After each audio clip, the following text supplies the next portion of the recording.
Nerdrotic.com.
Where is my baby Yoda? Do it!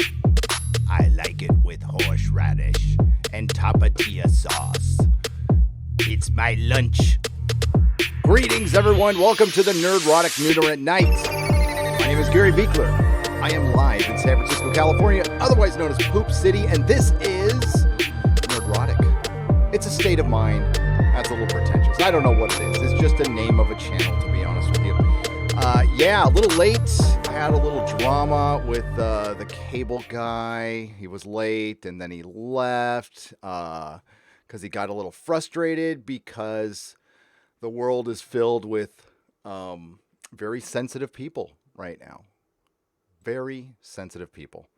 So, so it kind of got hooked up, and now me and my son have to do the rest. So, whatever. I got fiber optic. It'll be up and running in another week, and that's going to be very good. So, because of the fall of Skywalker and the events leading up to tomorrow, the end is nigh. The end is nigh.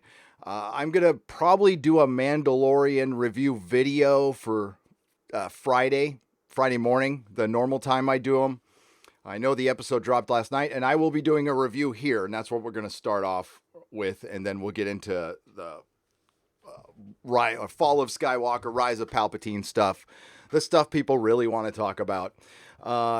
This was a very good episode of The Mandalorian. If you just look at it on its own, in a vacuum, if you don't think too much about kind of the ridiculousness of the situation he was put in, the scenario, we'll call it, it was a good episode, and it did everything that I think we expected the Mandalorian to be. He got his, by the way, there'll be spoilers, just so you know. He got his crew together, and there were stakes. Things mattered. There was a bad guy. Werner Herzog came back, and he's brilliant. I think that guy is so good. I thought it was a very good episode. Still a little illogical, I'll be honest with you. And when I get into just the scenario of the plot, but the execution was great. The acting was better. It was better because they had better actors on the show, because the acting has been a little wonky the last 3 or 4 episodes. So when they have a more competent director, by the way, Deborah Chow directed this episode, and it was another well-directed episode. And I think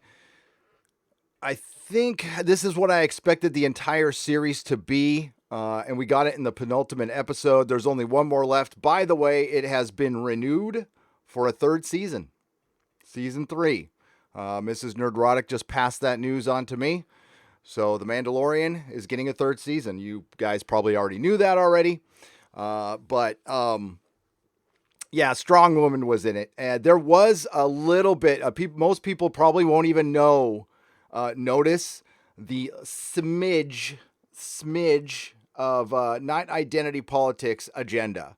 So, and when I get to that, I'll explain it. It's not anything that derails the show. The show is not filled with identity politics. It's as good as you're going to get from Disney Star Wars, quite frankly, and they really want to turn that page. But I have to say, my friend Ryan Cannell at RK Outpost was right. The entire existence of Baby Yoda's force powers, the healing powers, was to really bolster Rey. It's there to explain Rey's OP force powers. And I think I know we got confirmation this episode. So we're going to get into brief spoilers. If you, I'll be doing this for the next 10 minutes, probably. If you want to dip out and come back, I'll be done with the spoiler part of Mandalorian, and we'll be talking about Fall of Skywalker and stuff. So the episode starts out. The Mandalorian gets a communication from Grief Karga. I always forget his name, but Carl Weathers' character, who again, his acting hasn't been spectacular. I'm sorry. I'm a little disappointed in his acting. He offers him a deal. Apparently, the Wayward Empire people have taken over in Navarro, and Navarro must Dave Navarro, by the way, the lead guitarist from Jane's Addiction. I'm sure the planet's named after him. So this must be on the outskirts of the galaxy. Because there is no presence of the New Republic at all, and there are wayward Imperials there who we'll call imps. One has taken over since the Mandalorian caused a bunch of trouble and took the baby, and there's more ex-stormtroopers there. Grief Karga says he wants the Mandalorian to come back, and he'll clear his record. He has to bring back the baby as bait if he'll kill this imp. The first thing I would think is this is a complete trap. I would never go do this. And yeah, maybe I'll be on the run. And the only thing that we've established through 7 episodes is the Mandalorian is new. Is he new at his job, or is he kind of dim, or one of the most trusting bounty hunters of all time? Not really sure. Maybe he just wasn't that badass of a bounty hunter. Not sure. But he decides to go ahead, but he wants to get his crew together. So we finally get the crew together. So we get, oh, why? God, I had her name in my head right now, and I just forgot it. Somebody help me in the chat. Gina Carano's character was Gina Carano. So they go get Gina Carano, and they go get Quill. Quill has because they need a babysitter. So Quill's going to be the babysitter. Quill has reprogrammed IG-11, and right in the middle of the episode, so the Mandalorian gets the message. He goes and scoops up Gina Carano's character, who I'm like completely blanking on right now. And then he leaves Baby Yoda alone in the cockpit for a minute, and he'll be fine. And of course, he messes with all the switches, so they're going, we need somebody to watch the Baby Yoda. So they go get Quill. Quill has reprogrammed IG-11. He went and salvaged him, and his neural net was completely gone, so he built him up from the ground up. He retrained him, and we get to see a little bit how droids work in the Star Wars universe. They learn. They develop their own personalities over time, and it depends on who their master is or their teacher is, and that's a reflection of their personality. So IG-11 is back, and IG-11 is programmed to protect and serve, not to kill, but the Mandalorian still does not. Thank you, Cara Dune. Cara Dune. Cara Dude. Cara Dude. That was funny.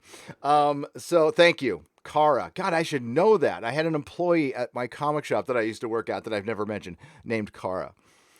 And so right in the middle of the episode, everything stops and we get an origin, a new origin of IG-11. So this is probably going to be a major character in the future. And I do have a big question of what happened to this character in the later episode. So Quill agrees to go, but you have to bring 3 blurgs, IG-11, sorry, Cara Dune, and they're on their way to Dave Navarro, planet Dave Navarro. They arrive, they meet Carl Weathers in the middle of the desert. He's got a security attachment with him. He notices that the Mandalorian has brought some people he didn't mention he was going to bring. And they have to trek all the way back into town, so they're going to camp overnight. As they're camping overnight, they have a campfire of lava, of hot lava rocks, which was pretty cool. I like that. There's a little lava streams on the planet. And they get attacked by these giant bat things right when Grief says, I can't remember if it's Grief or Greek. I want to say Greek, but I know it can't be that. It's Grief Karga. He goes, what could go wrong? And one swoops down and attacks him. A couple of the bats take a couple of the blurgs. There's a little firefight. And Grief is mortally wounded. There's a poison that's going through his body and is about to die. And little baby Yoda uses his Force healing power and heals him. And there you go. It was all there for the Rise of Skywalker. So this was coordinated, and I bet you this was one of those things handed down by the story group. And I'm sure RK Outpost is going to have a lot to say about this. And it still, for me, doesn't derail Baby Yoda's character. The character still kind of serves a purpose in the show. It's turning into a baby MacGuffin a little bit, but I was really kind of getting over it the last couple of episodes. But at least the baby did something, and there was a lot of stakes surrounding the kid, so it made up for the series losing direction. Here's the inexcusable part: this is an 8-episode series. There should be no filler. Everything it's all right to have episodic TV. I'm okay with that. But you still got to sprinkle in that overarching story a little more. Doctor Who was very good at this in the first 4 seasons. Russell T Davies was a master at doing this, doing singular episodes that still once in a while sprinkled in an overarching story that felt like it had stakes, it felt like it mattered, and it didn't derail the individual episode. So the Baby Yoda heals Carl Weathers, and they head back in the town. And as they're heading back in the town, they figure out that the security attachment there is either getting cold feet or about to turn on them. And then Carl Weathers kills his own security attachment. And the reason he does that is he admits that he was paid to get the baby and kill the Mandalorian. But since Baby Yoda saved his life, he had a change of heart. And it was all a setup all along, so he shouldn't have gone. And if he was a true man, maybe this is why the Mandalorians all got wiped out. Maybe they were just too damn trusting. Maybe they're just like an awesome, honorable warrior race that was a bunch of suckers. I don't know, because that's what it looks like. So they changed the plan, and they're going to leave the baby with Quill. They're going to head into town, pretend they have the baby, and they have Cara there. They ask her to cover her rebel shock trooper tattoo so she doesn't spook all the stormtroopers there. And they're going to kill Werner Herzog's character, the imp. And then Grief will clear his record, clear the Mandalorian's record, and he can keep the baby and go home. So we, of course, know things are going to go sideways. Especially since Carl Weathers' character keeps going, there's nothing that could go wrong. And so they get to the bar. It's empty. Werner Herzog's there. And he is very gentlemanly. He offers them a libation. And they're going to have a drink. They pretend to have the Mandalorian prisoner. But Cara Dune is hiding off somewhere. And he's going to release him. Carl Weathers is going to release him real quick so he can kill Werner Herzog. But something happens. And as he sits down, he's talking to the Mandalorian. He talks about how the Beskar steel is exquisite craftsmanship. And it's just such a shame what happened to the Mandalorians during the Imperial expansion. And he goes on a little speech on how everything was better with the Empire. And this is basically the speech that the colonists would give, and it was a very subtle anti-colonial message there. Not so subtle. applying it to the Empire, because everything in the past was bad. It was bad. So, and certainly was, but some was good, and here we are today, living and breathing and talking about a space TV show. So I guess life isn't so bad. We could be pooping in a hole and digging a hole right next to it to get water, which a lot of people do on this planet still. But you know what? They're happy for some reason, but that's another conversation for another day. And we're going to pull this up real quick. All right, there we go. Self-produced show here. So they have this conversation, and he asks to see the baby, which of course is not there. And they say the baby's sleeping. He's like, "I'll be quiet." So it's a funny scene. Then he gets a phone call. He's like, "I don't mean to be rude, but I have to take this call." And it is Gus from Breaking Bad calling. And he asks Werner Herzog's character if he knows where the baby is. And he's right here, but he's sleeping. He's all, "You might want to check again."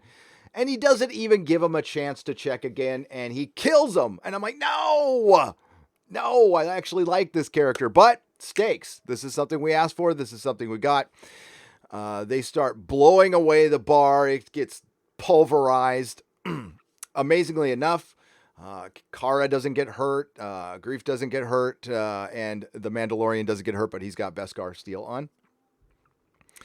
And we see oh, by the way, Carl Weathers kept on saying that there's just going to be 4 stormtroopers, and Kara keeps saying, "Are you sure there's only going to be 4?" And then they see there's like 44 there. And then Death Troopers came, right? Those are Death Troopers, and another stormtrooper detachment shows up, and they're pinned down in the bar. So the Mandalorian, the dumb DeLorean, by the way, the dumb DeLorean, calls Quill, who's riding a blurg, and he's heading back to the ship. He's getting back to the ship. He's all, "Get back to the ship, get back to the ship," not even thinking about maybe our communications are being surveilled. This is the Empire. They have a bunch of technology. This is something the Mandalorian should have thought of. Another channel, a scrambled signal, something.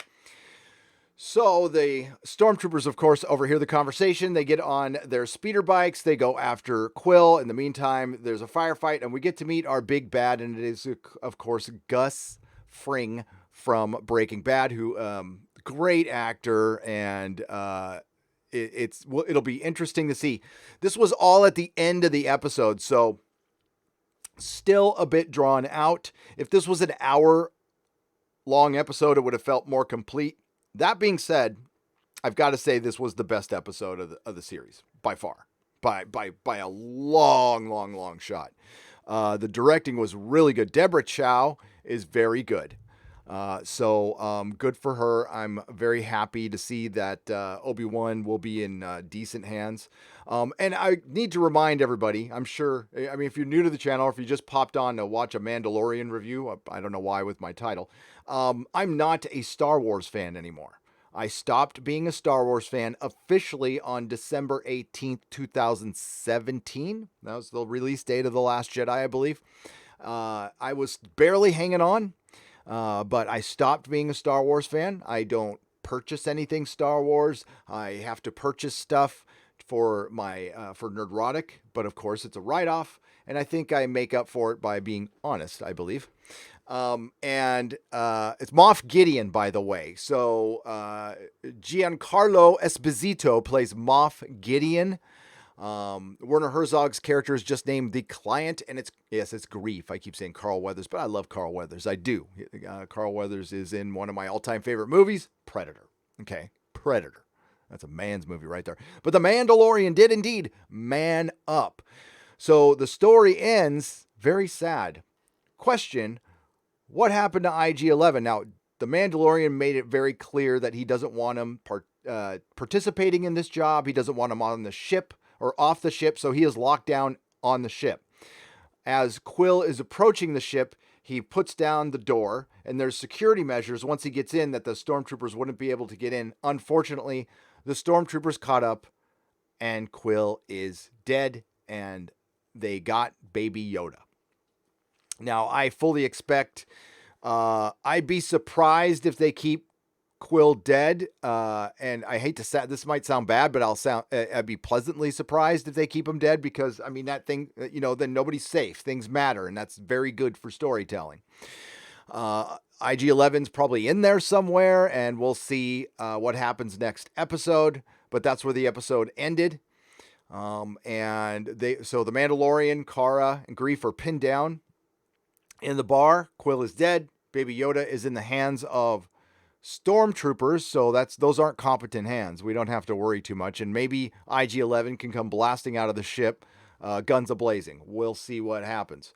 I believe this episode, I don't know who wrote, John Favreau wrote this episode, so that was noticeable. That was noticeable. So I like this episode, but my disclaimer is this is not an endorsement of Disney Star Wars in any way, shape, or form.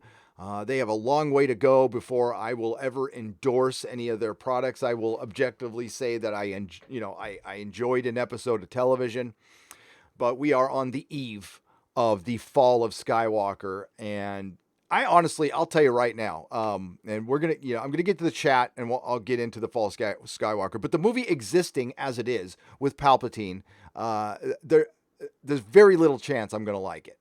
I'm gonna try. I will come back with an honest opinion. Is there a possibility I could enjoy it or enjoy it? Not enjoy it. That's not is there a possibility it won't be as bad as The Last Jedi? I'm certainly willing to entertain that, but I doubt it. But you know what? I'll be honest. Like I've said before, if I see a good episode of Doctor Who, I'll tell you. If I see a good episode of Star Trek Picard, I'll tell you. I will. It doesn't benefit anybody for me to not be honest. So there we go. Let's get to you guys in the chat real quick. And I'll do a proper video review in the next couple of days if I have time, which sucks because this was the best episode and I'd love to do a video on it, but for algorithmic reasons, I could not do a live stream video today because I just dropped a video. I wasn't really planning on it, but I did. And I don't want to mess with that video's momentum, we'll say, with its momentum.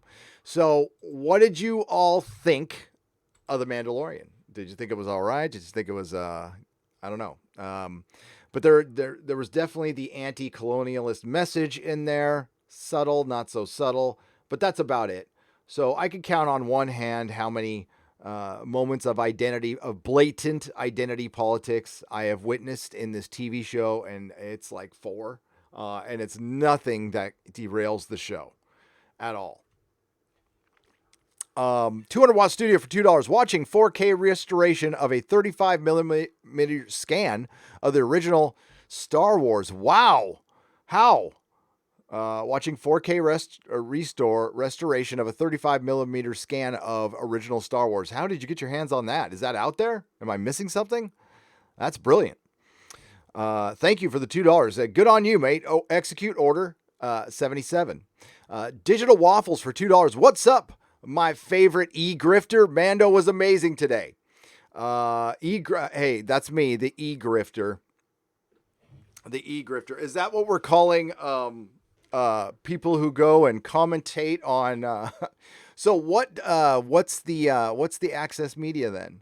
What is a television commenter? What do they, because they get paid. They certainly do. Mando was amazing today, Digital Waffles. It certainly was. Dorothy Laura for £2. But yes, that's me, the grifter. Because I'm fooling y'all. Dorothy Laura for £2. The rise and fall of Star Wars. Yes, it never rose with Disney, unfortunately. I think you can't say it crashed and burned because it never reached any heights to do that. It just shot blanks. Disney shot blanks. The Price is Right review for $2. Kapla, my man. Don't make Baby Yoda mad or you're dead. That's right. There was a good scene where Cara Dune is arm wrestling the Mandalorian, and she thinks, the baby Yoda thinks she is threatening him, and he force chokes her. So I guess he still has the Force, and that was funny. I thought that was funny. That was a good scene. We're gonna get into the biggest problem with the show, and it's a big one. and I'm sure it's one some of you have thought of, but it's in the existence of the show, the mere existence. I'll read a couple more super chats and I'll tell you what the problem is. Because I got to grift a little bit. So, Ryan Fitzpatrick for $2. Dude, you and the Fandom Menace called it. Rise of Skywalker is bad, and everyone, no matter what their politics, agrees. Yep, that's it. And nobody cares about politics. And the reason we're here is because some people want to keep their jobs because some people were not being honest. They were being digital grifters, and grifters completely. Access media. That's what they were being. And they got caught with their pants down. And some of them are angry because they've been good little soldiers and they feel betrayed by Disney, which you should have seen that coming. I mean, it's a giant corporation. It's going to do what a giant corporation does, not care. All right, so the biggest problem with The Mandalorian, good episode. Not saying it's not a good episode. But it does, again, pick away at Luke Skywalker's triumph and Han Solo's triumph and Princess Leia Organa's triumph over Emperor Palpatine. Why? Because it shows Werner Herzog's The Client was not wrong in some aspects. You know, the general populace doesn't know about the Force. The Force was something, I mean, they need to explain this a little bit because it was prevalent and it was out there, 30 years previous. But there are people who aren't aware of the Force when they first see it. It might be just a boogeyman story, or it might have been confidential. It was something that was never explained. We just assumed it was very special. Very few people had it. So it's pretty safe to assume not everybody's going to know about it. So they wouldn't know about the Emperor either. They would just know that the Empire was this system and it was running pretty good and things were peaceful. Now there was slavery. That's bad. But in planets like Tatooine and Navarro, I mean, you know, the local warlords probably had slaves as well. So they're on the outskirts, but they're showing that the victory over the Empire, the victory at Endor, wasn't that big of a deal. It actually caused a lot of strife. It caused a lot of suffering. And now when we get to The Force Awakens, it turns out it wasn't that big of a victory, and the New Republic kind of sucked. And Luke and Leia wasted their time. And that's what the existence of this show does to that. This is why you don't really want to mess with prequels. It's just better to go way ahead or way in the past, so you don't touch the original material. And this is incidental. I don't think Jon Favreau intends to hurt Star Wars, the original trilogy. I really don't. But it does. And the more this show goes on and it shows that the New Republic is incompetent or apathetic, and yeah, you can be reasonable and go, well, they can't save everyone. Well, we don't want to think about that with Star Wars. You know, Star Wars isn't Ronald Moore's Battlestar Galactica. It isn't something we want to know every detail of. It isn't. It's supposed to be a fairy tale, a space fairy tale. It's not for kids, though. Clearly not for kids. But there's certain things that with the TV show you're going to have to answer now, and it's going to be a problem. It's going to be a problem. So that's what I think about, especially that interaction that the Mandalorian had with the Tusken Raiders, and then the little speech from the client saying, you know, things aren't that great, and you can't argue with them. You can't argue with them. And that takes away from the end of Return of the Jedi for me anyway. I'll speak for myself. I if it doesn't bother you, it doesn't bother you. It bothers me. Thank you. Okay, back and we're done with the Mandalorian stuff. We're going to move on to The Fall of Skywalker. Ryan Fitzpatrick for $20. Thank you again. You are shizo. There was no smidge of wokeness. It wasn't woke. I wouldn't say it was woke. I would say it was a political message. I'd say it's very subtle, though. It was very, very subtle. But I'm here to call these things out. Digital Waffles, thank you for the $2. Nuclear Steve X for $2. Baba Booey. God, I used to love Howard Stern. What a sellout. Oof, man. But thank you, Nuclear Steve X, Baba Booey.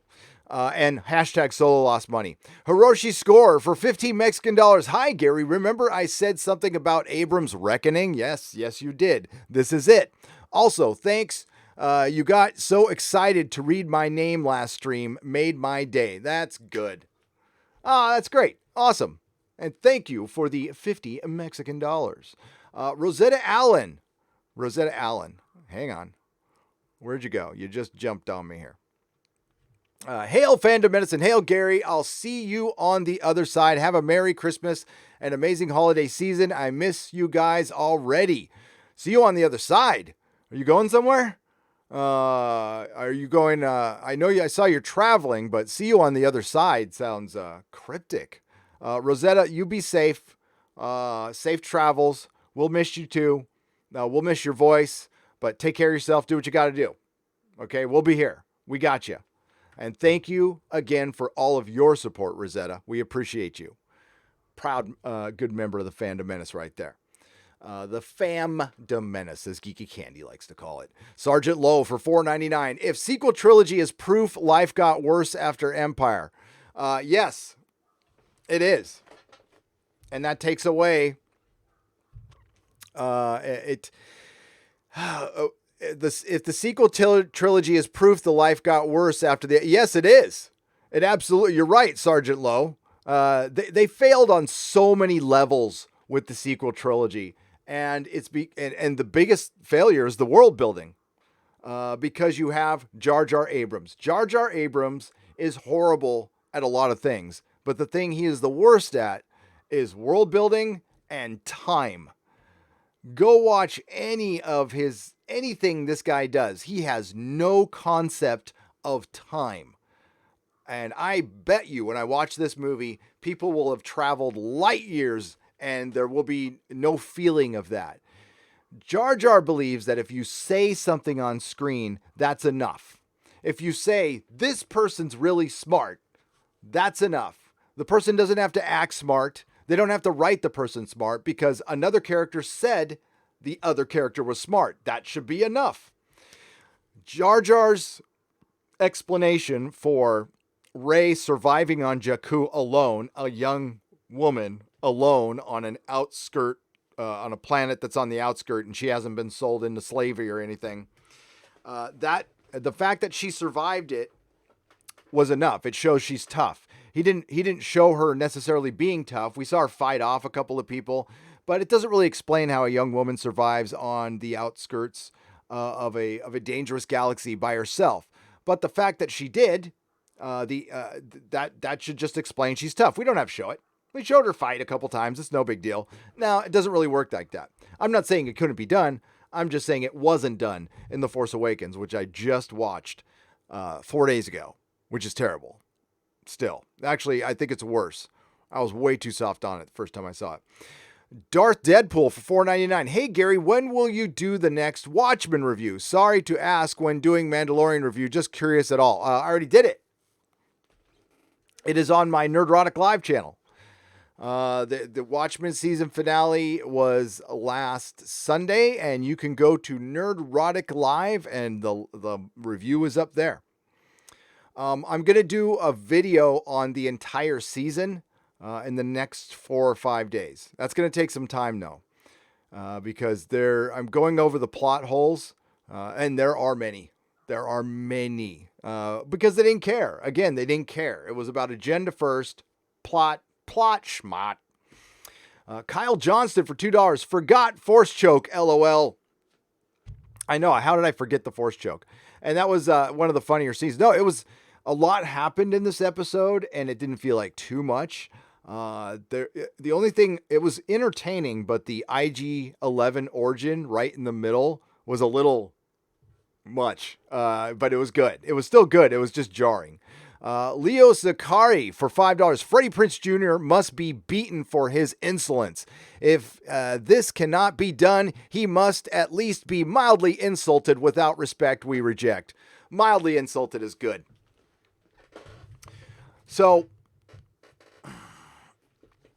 and we'll get back to those in a moment. So we need to talk about those Rotten Tomato scores. And what's going? Oh God, there's other news too we can get into, but it's going to be all Star Wars all the time. But I'll briefly talk about the Fight Club later. My take on the all-female Fight Club. There's no way that could work because that would require a woman to keep a secret. I'm just kidding, kind of. Just kidding, just kidding. And we got some other news too, but we want to talk about. Oh boy.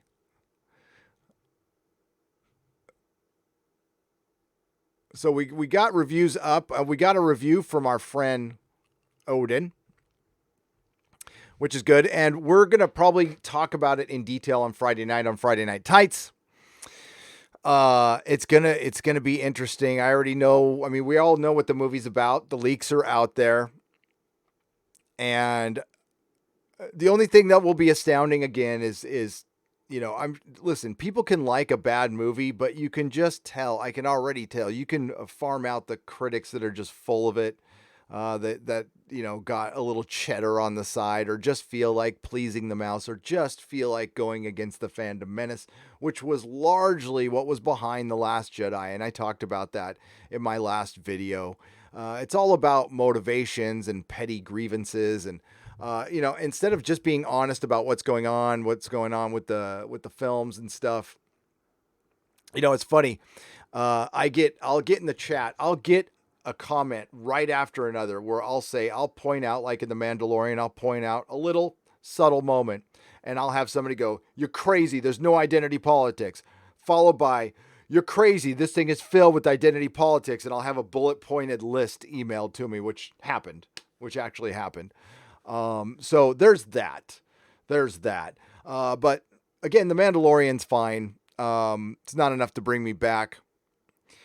But the fact that Palpatine again exists at all in this is an insult. It is an absolute insult. And I read that guy's article, Jeff Kahn, who did a series of tweets that got put into an article, and it was very eloquent. It talked about how Luke Skywalker is Star Wars.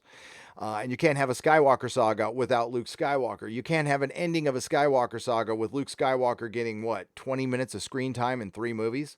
Is that what he got? I think that's a high estimate. 20 minutes of screen time.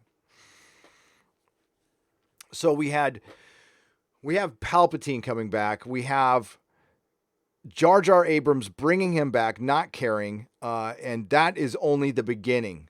As a Star Trek fan, I know what this guy's done to Star Trek. I've seen what his Padawans have done to Star Trek. Alex Kurtzman, he's currently doing it to Star Trek. And the same thing happened to Wolkman, but with one of his other Padawans, Damon Lindelof. And this guy is the scourge of Hollywood, yet he still gets work. Like he's still enamored, like he's Steven Spielberg, when this guy is the architect of all this. Rian Johnson gets all the heat because he deserves it, but Jar Jar Abrams needs to get more. I'm going to see this tomorrow at 6 o'clock. So, by the way, there's a meetup. If you're in San Francisco, if you're in the Bay Area, 3:30 p.m. tomorrow, there's a Starbucks across the street from Cine Arts Empire where I'm going to see the movie at 6. And I'll hang out with you there if you want to hang out. We can drink coffee and hang out. I'm trying to get to Twitter now. I want to get to see what the latest is.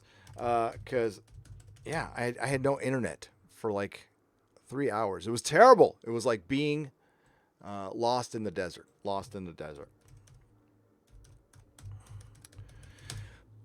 So after this 2 years, there's a lot of vindication. I pointed out that the audience score for The Last Jedi was dead on. That thing was dead on. And it makes you think. That must mean that the Doctor Who score wasn't filled with a bunch of bots. It was real. And it must mean that the Captain Marvel score was real. And it must mean the Watchmen score is real. And it must mean the Star Trek Discovery score is real. And you know what? Yeah, the Force Awakens audience score is real as well. So I don't think they can use that anymore. And think about it logically. There's been 2 years to uplift that Last Jedi score. Plenty of the legions of Last Jedi fans could have gone on and just said, hey, I like the movie, 5 stars. Takes 3 seconds. Why don't they do it? Same with Doctor Who, same with Star Trek. Because they don't exist. They don't exist. The Fandom Menace has been right for 2 years. And it's going to piss a lot of people off. And it's not over. We are taking a well-deserved victory lap at this point. By the way, checking in on that Gray Order. Is the Gray Order doing okay? Did they heal the fandom yet? Just waiting to hear back from the Gray Order on healing the fandom. The spoilers. I can't post any of these, but I can verify some. This was just posted by the author Stephen Walton on Twitter. Hail, Stephen. Voices of Jedi Past. Wow.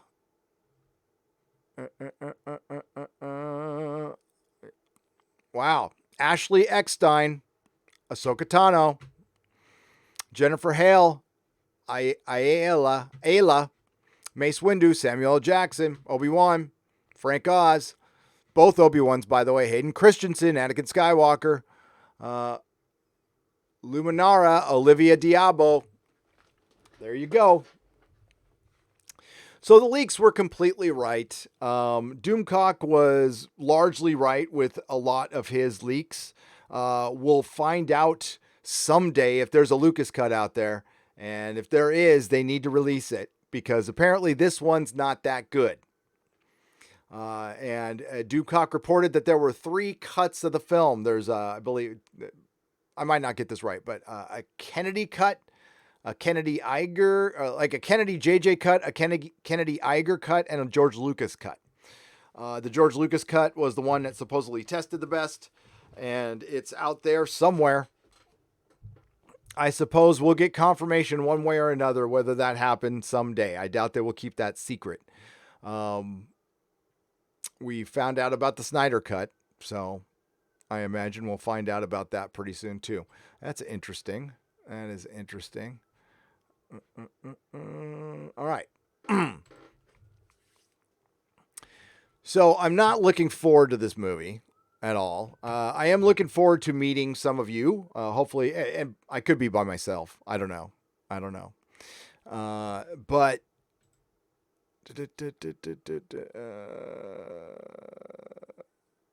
sorry, I hate getting messages. This is why I don't check messages while I'm live. I apologize. So it's been fun. It's been a fun lead up. This is go time. This is the Super Bowl. We are here. Tomorrow, the reviews are going to start pouring in. People are going to start going live. Now, I will probably be the last live stream of the evening because I'm on the West Coast, unless somebody's in Hawaii, maybe. I don't know. So my live stream will be between 9:30 and 10:30, and I'll be going live right after the movie, and then I'm going to stay up all night and cut a video and have one for the next day. Then I'm taking a couple of days off. Then I'm resting. We got Christmas coming up. So it's been a crazy year. Watching all the channels grow. I can't remember where Jeremy was at the beginning of the year, but I think he's easily gotten 100,000 subs. I think Jeff at World Class Bullshitter's done the same. Ethan grew. That Star Wars girl grew. Doomcock and I have had a pretty good last couple of months, I gotta say, and it's all thanks to you guys. This watching the Fandom Menace grow and get bigger and has been a hoot, and we are strong in our numbers. Again, it wasn't that long ago. There were people asking questions of what the Fandom Menace, what our goal is, where do we go from here? Nowhere. You take it one day at a time because it's not an organization, so there's no real goal. We agree on a lot of stuff. It's a group of individuals who agree on a lot of stuff, and you know what? This is one goal. I can't say is it achieved? I'm going back and forth on this one. I don't think it's achieved. I think we won a battle. I think we might have forced a giant corporation to listen to the customer when they didn't want to. And it might have course corrected a franchise to make it palatable for future generations. But it didn't win it for me anyway.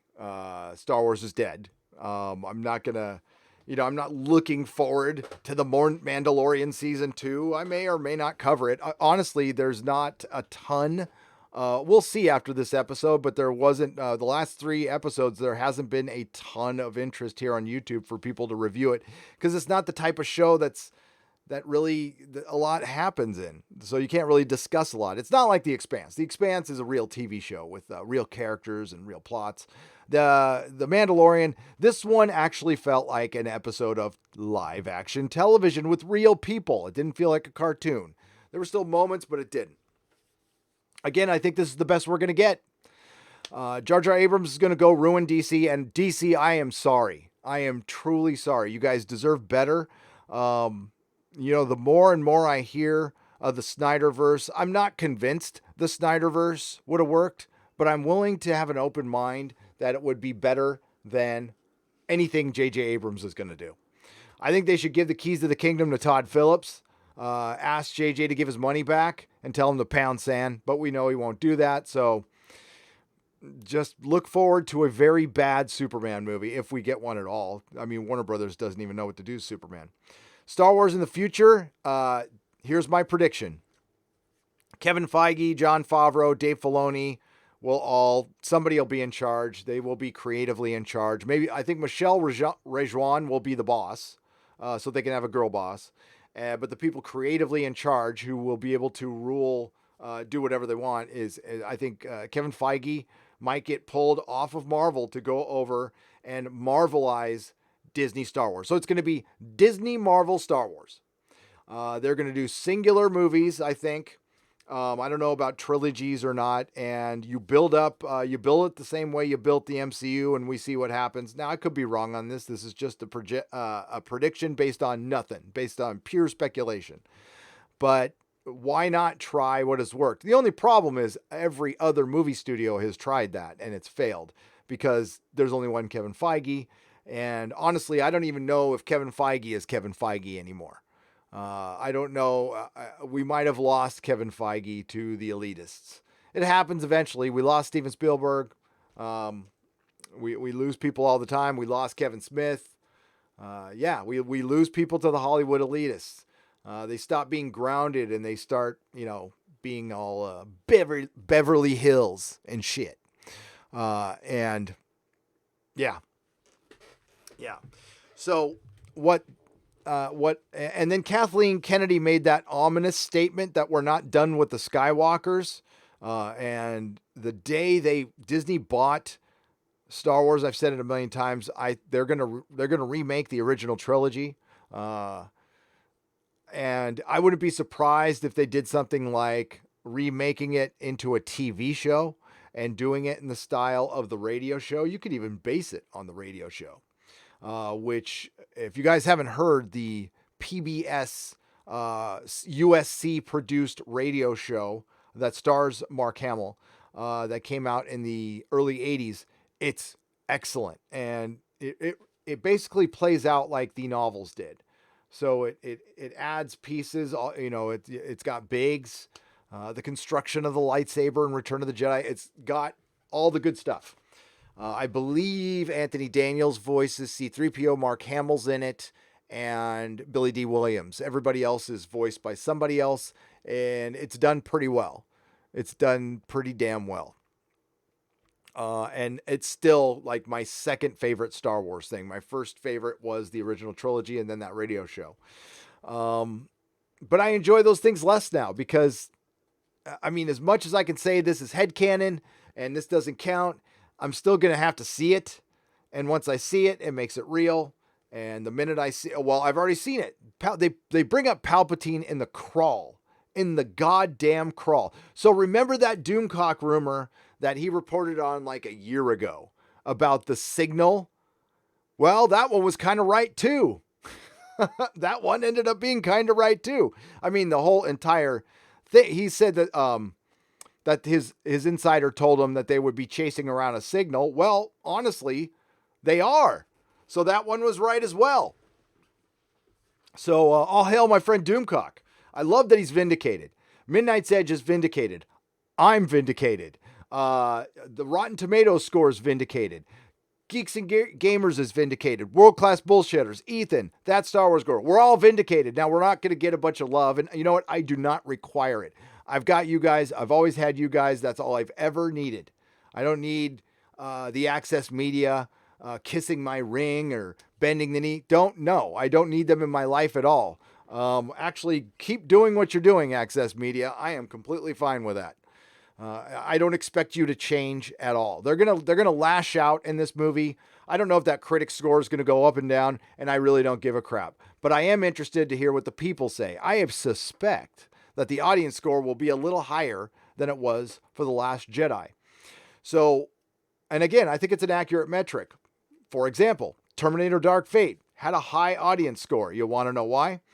The people who actually went to the movie were not Terminator fans. So they're just a bunch of normies who saw an action movie with a big muscly Justin Bieber running around, who was actually the best thing in the movie, and probably went, it's fine. Terminator fans didn't go. They just flat out didn't go. And that's why it flopped. And not that there's enough Terminator fans out there to make a movie a hit, because I don't think there is anymore after a series of flops. So again, yeah, I think it's accurate. I think it is. All right, back to the Super Chats a little bit here, and then we'll go back. Leo Zaccaro, thank you for the $5. Kenneth Miller, $1.99. The filler trilogy. It really is. It really is. William Holmes, welcome to the proto-molecule level. I appreciate you. I have contacted YouTube about the join button not showing up on Apple devices, and that is a glitch on their end, apparently. So I will get back to you on that, but work is being done. Thank you for bringing it to my attention. I appreciate you all. Sadukar, 7th Legion. Man, it's been a long time. How are you? Merry Christmas, Gary. The hat doesn't suit. Okay. Last episode of Mandalorian was good. A woman with no politics. I love baby peeking from above. Did it make you laugh a lot? I thought it was hilarious. I chuckled, Sadakar. And I love my hat. And so does Mrs. Nerdrotic. But that's okay. You can have your opinion. I didn't laugh that much, to be honest with you. I chuckled when he force choked Kara. I thought that was funny. I don't think the humor is that funny in this show, to be honest with you, though. But it takes a lot to make me laugh. You have to actually be funny. But it was still good. It's the best episode. I'd give it a damn near a 9 out of 10 for The Mandalorian. But, I mean, honestly, I still kind of take it easy on this show. My expectations are lowered when it comes to Disney Star Wars. Sadukar 7th Legion, if I was to put this on the level of The Expanse, it's an average show at best. It's like, it's a cable sci-fi show. It's no better than your average episode of Stargate, which a lot of people enjoy, and that's good, but that's what it is. The Expanse is something extraordinary every episode. That's what The Mandalorian should be. It's 8 episodes, and it's damn near it's the only, there's the Jeff Goldblum show and maybe some National Geographics, but let's be real. It's the only thing you're going to Disney Plus for new content. It needs to be, I think it needs to be a little better.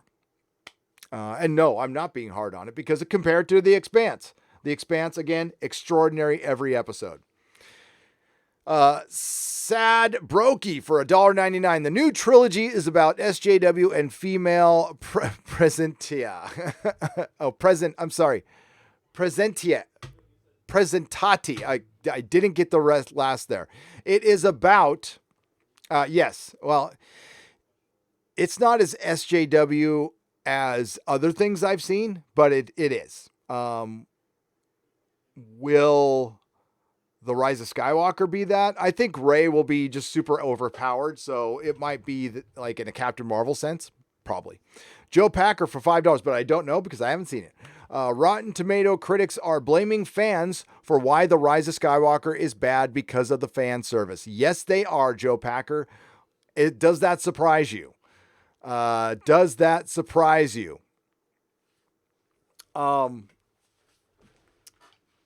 I don't think we've heard the last of that, Joe Packer. And yeah, I noticed that in my video, and it also shows another thing, doesn't it? They really hate fans. Like, they seriously hate fans. And they're not even going to bother hiding it. And it just shows their motivation. Listen, these people, I'm going to use a nasty term here. So, nasty term warning. These are starfuckers. These people are starfuckers. They want to get near movie stars and near creatives because they either couldn't make it themselves or they are just hyper obsessed with creative people. And then they get on their little keyboards and they tell us how unhealthy we are by just being passionate about something. About, you know what a fan is? It's caring about something other than yourself. It's, something I enjoy. And you know what? It's not unlike rooting for a sports ball team, but it's something I enjoy and I feel passionate about. And it's not up to anybody to judge how much I like it or how I feel about something. But no, their motivations are clear. They just want to write something to get the clickbait, to get close to a movie star, and they will say whatever they need to say. Whether they actually mean it or not is irrelevant. Is irrelevant because credibility can be sold for a gift basket, a 480p screener, an early ticket to Rise of Skywalker. So they spent 2 years selling out so they could tweet early. So they can tweet early. I mean, what's the point of that? You know what? And listen, I don't begrudge anybody monetizing anything. That's that's their job. That's what they're supposed to do. But then you waste it on a tweet. You don't put it in your blog. You don't put it in a video. You put it on a tweet, which does nothing. Gives you a little dopamine hit. I don't get it. I do. And it's sad. But then they take it out on the fans, because it's all our fault for speaking our mind and paying for everything. And by the way, none of these people pay for anything, and they don't actually care about stuff. A lot of people lately have been using entertainment media, access media, even coming in here on YouTube as a stepping stone for something else. And I see this so much in the comic book industry. A lot of people are in the comic book industry because it's basically the only way you can get a script sold in Hollywood, or that's how they see it. So you see a lot of unsold scripts, repurposed scripts being made into comic books. And the comic book industry is missing people who just want to make comic books. And that's why the Indiegogo stuff has happened. Those are the people who just want to make comic books and they don't want to make movies or TV shows. They just want to make comic books. Same thing's happening with entertainment media. It's just a means to an end for a lot of people. Sadokar 7th Legion for £2. For £2 says, no disrespect, but Geeks and Gamers is just Star Wars hate. Well, how is that not disrespectful? Now that's your opinion, but I don't know if you can qualify that by saying it's no disrespect, but you suck. DS, but thank you, Sadokar 7th Legion. DS for Canadian 279. Maticus Finch 1820. Welcome to the Jaloja level. Welcome. Man, Sadukar comes back all salty, man. I haven't seen you in a year and you come back all salty. Just Another Joe has become a member. What's up, Joe? You're not just another Joe. You're the Joe to me. Thank you for joining up at the proto-molecule level. Optionated. God damn, I can't read. Me stupid. Opinionated uploads for $2. Long time no see. RIP Star Wars. What's next to die?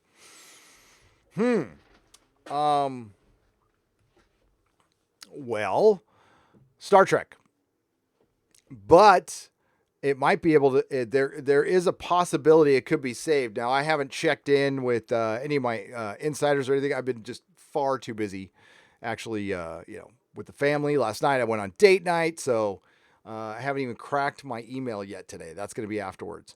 I haven't heard from my insider, but I believe it's Star Trek because Star Trek Picard is getting a season 2 and it's getting a season 3 too.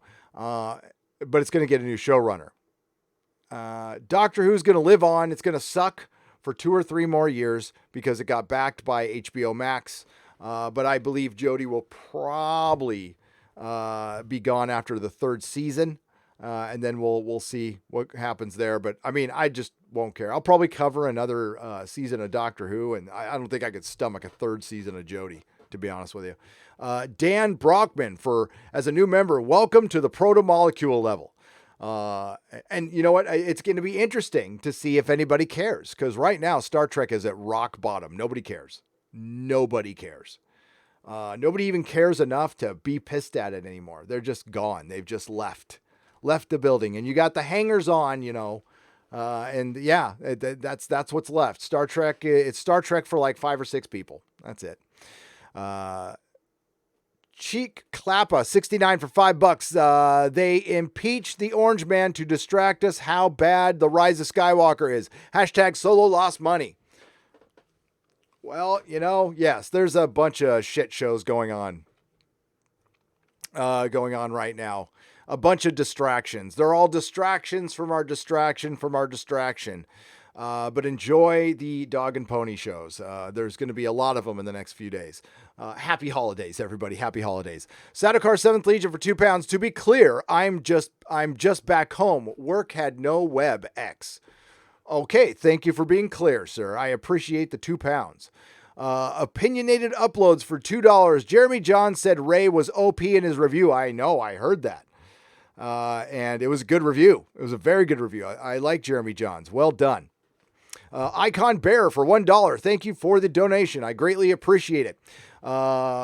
Counters 074 has become a member at the proto-molecule level. I appreciate it. Opinionated Uploads has become a member at the proto-molecule level. I appreciate it. Padawan AR for $5.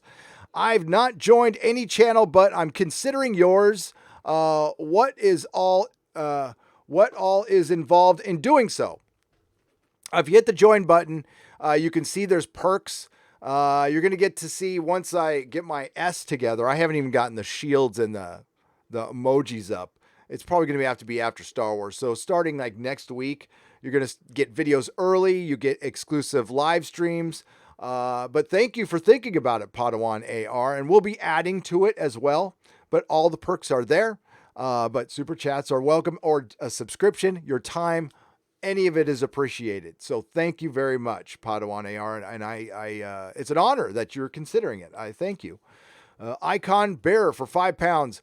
Being fair to A Rise of Skywalker, you have to give credit to the editor for cobbling together even a poor narrative out of diarrhea. Oh, yes.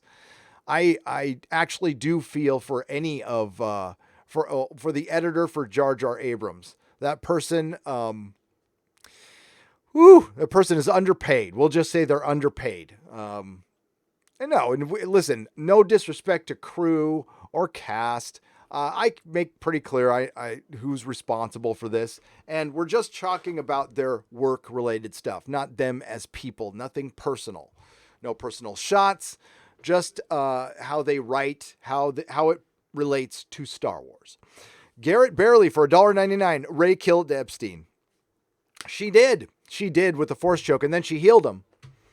And then Palpatine came back to life, and then she killed them both because she is Ray Woman Better. Ray Woman Better. Welcome, everybody. There was...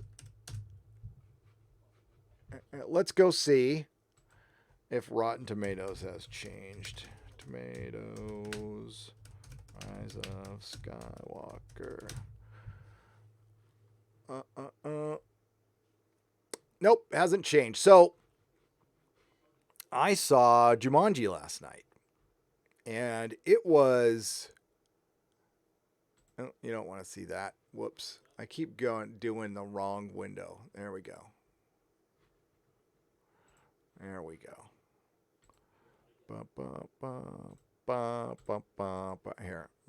I don't care if you see that. That's just the inners. That's how I see everything.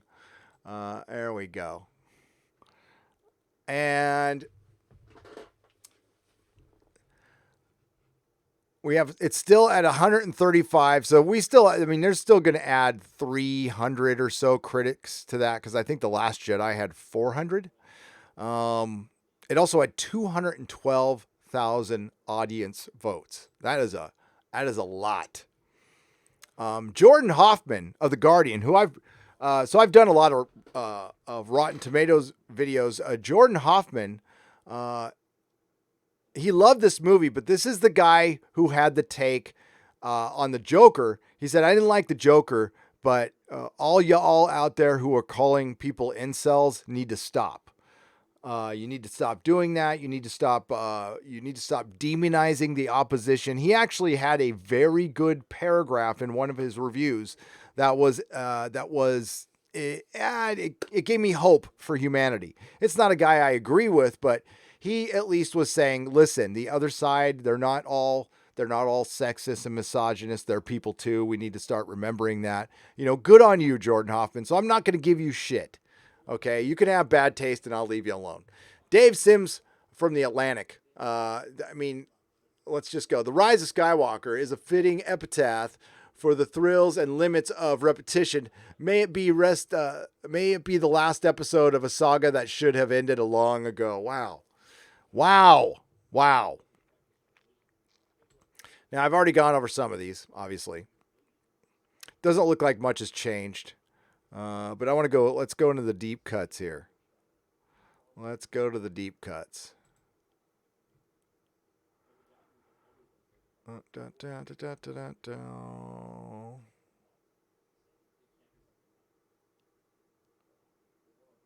IGN. Here we go. What's a Noonan Times? Brittany Murphy, Geeks of Color.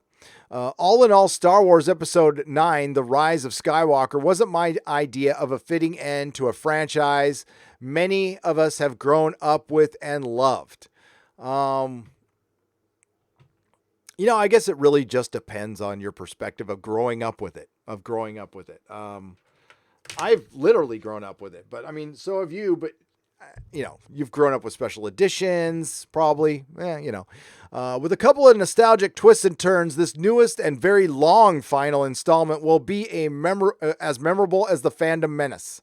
Woo! Pamela Powell from Real Honest Reviews, as opposed to just honest reviews. Let's get, what was that here? I want to see if we see any of our old friends here.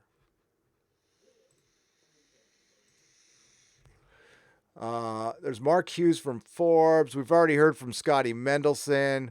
CBR, of course, loved it. The film doesn't only resolve plot threads left dangling in the new trilogy, it's willing to explore some of the biggest thematic elements of the series. It's an ambitious decision that brings with it appropriate weight. These are reviews I want you to all remember and then think about after you see the movie. So think about the themes, man. It's the themes. A balanced mix of classic Star Wars ingredients that delivers a dynamic spectacle with emotional resonance. Full review in Espanol. But look at all these splats, man. The bones of what made the new era saga exciting, the talented, appealing actors, the charming... What? Okay, hold the phone here. Esther. Is there still people named Esther? No disrespect, but there's still people named Esther. Where's Agnes? Is your sister Agnes here? From the Thrillist, said the bones of what made the new era of the saga exciting, the talented, appealing actors. Okay, well, I won't argue that some of the actors were appealing. Oscar Isaacs has been good in other things. Jonathan Boyega, I think, has potential. I think he was awful in the Disney trilogy. I don't think he should have had an American accent, and he should have had a better story, but I don't think he's been good. All he's said is screamed Ray's name and gone, woo, all the time. The charming practical effects and creatures are still there, but it's all mired in a plot that's as sludgy as Planet Dagobah. Oh my God. Esther is followed up by Thaddeus. We're back in the 1800s, everybody. Thaddeus McCollum is trying to please everyone. Rise of Skywalker struggles to please anyone. And that's what I figured this film will be. Jordan Rumley for World of Real. The Rise of Skywalker is the weakest, most unengaging installment of the new trilogy. So here again, struggles to please everyone. That's a little veiled shot at the fans. There's more outright shot at the fans, especially the one from Mendelsohn. The Rise of Skywalker is a complicated blend of contradictions. It lacks the balance it desperately seeks, as it entertains and disappoints with equal measure. It entertains and disappoints with equal measure.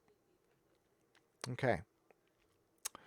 Okay, I'm looking for one of the shill sites. There's Jeremy Johns. Nothing bold about this movie. Yeah, I just saw your super chat, Lance. Yes, The Expanse is Star Wars now. Everybody should watch The Expanse. The Rise of Skywalker may deliver on the Star Wars nostalgia, but fails as satisfying conclusion to this once epic franchise. Says Sharonda Williams of Pay or Wait. Man, they're just letting everybody on it. I mean, nothing against Chandra. It's not just her, but I've never heard of... wait a minute. We got this covered? We got this covered is on Rotten Tomatoes. Well, I hope... Hey, John F. Trent, are you allowed to vote on Rotten Tomatoes? Because you should be. If we got this covered, you're better than they are. Way better than they are.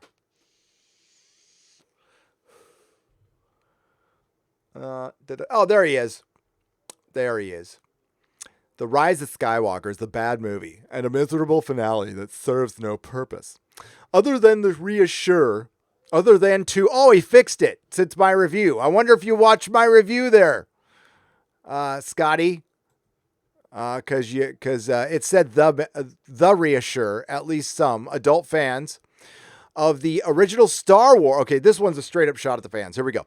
The Rise of Skywalker is a bad movie and a miserable finale that serves no purpose other than to reassure at least some adult fans of the original Star Wars that are still the chosen ones of the pop culture galaxy.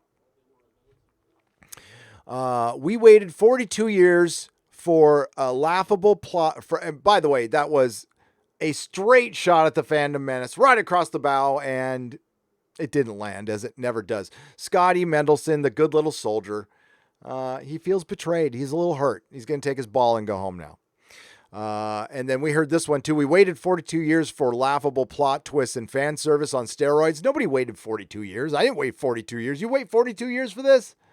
I've been alive for all those 42 years, and I wasn't waiting for this. I was dreading it. It shouldn't exist. There was nothing that said they couldn't gone ahead 1,000 years in the past or future and done a brand new Star Wars, which is what they should have done. Let's get into, again, deeper cuts here. Stuff I haven't gone over.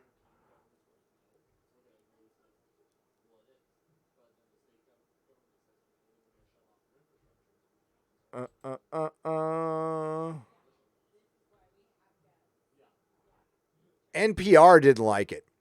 It's an erection, a correction, build up of plot lines and characters that rolls towards its conclusion by a dint of momentum lent to it by all that's come before.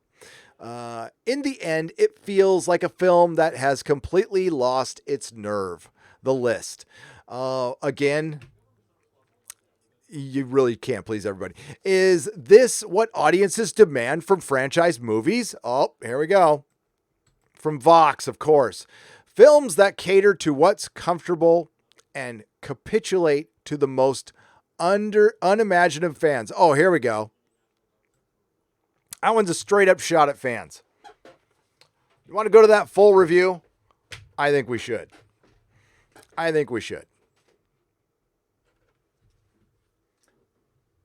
Oh, sweet. That's nice. Mrs. Nerdrotic is showing me my new Tycho jacket, my new Expanse Tycho jacket. Thanks, babe. Here we go. Yes, this is the one I wanted to read. We're gonna get to this one. Lovely Vox, architect of the Voxadpocalypse. So I'm sure we're gonna get a nice, good, hot take that's loving, healing, fan friendly. Star Wars: The Rise of Skywalker is what happens when a franchise gives up. The new movie is a colossal failure of imagination. No spoilers follow, but strong opinions do. Proceed at your own risk. Oh, you go, girl. Disney was preoccupied with two things in 2019. The first was growing even bigger as a company, a task it accomplished by acquiring 21st Century Fox Films and TV film assets. The second was embracing the notion that its future lies not in innovation it was once known for, but in taking a very safe bets. Okay, whoa. The guarantee the coffers will continue to swell both now and long into the future. I take exception to that. I don't think under Bob Iger, this company was innovating jack shit. But they did, I believe it was Vice, which, is it your competitor? Or is there a difference between Vox and Vice other than nothing? I mean, really. They did put a bunch of money into Vice. NBC Universal, who's owned by Comcast, put a bunch of money into this magazine, Rag. So that makes Star Wars: The Fall of Skywalker a pretty perfect cap to the Disney's big year. It's both glutted with plot points and embarrassingly cautious, precisely calculated not to poke the hornet's nest of detractors who popped up to voice their displeasure with The Last Jedi, with some complaining of how hollowed characters developed, while others voiced more overtly racist and sexist concerns. I can't read minds, but I think the movie is likely to please those fans. So we get some truth right here. So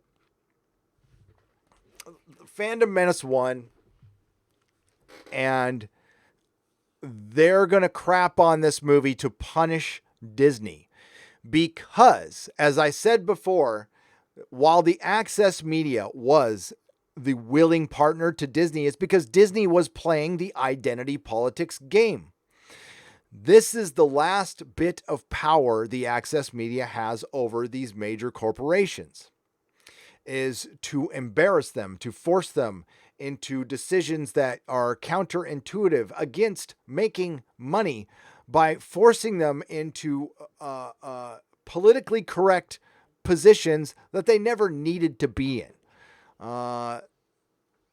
because of Access Media pressure. And it's the last power they have. So they try to use it as much as possible. And now they feel completely betrayed. Because, and listen, I don't think Disney really wanted to entirely please the Fandom Menace. I think they were trying to please both sides, and it's just going to piss off both sides. But the thing is, you can't bring Luke back to life. The damage is done. So I don't know what they're complaining about, except for they wanted to completely destroy everything. Well, they did. I don't know what she's not happy about. I mean, Rey is OP'd. Palpatine's back. I don't think this has anything to do with the movie. Again, these people are shills. They're not honest with you. For everyone else, though, The Rise of Skywalker falls somewhere between an overstuffed fan service finale and a yawn fest. Those goddamn fans. We need to subvert expectations. Something that doesn't belong in Star Wars. Again, it's not an episode of Breaking Bad. If Force Awakens kicked off a new cycle in the franchise and The Last Jedi set it up to push beyond its familiar patterns, The Rise of Skywalker, this rising beyond its familiar patterns, the familiar patterns of Star Wars. How familiar are you with Star Wars, young Allison?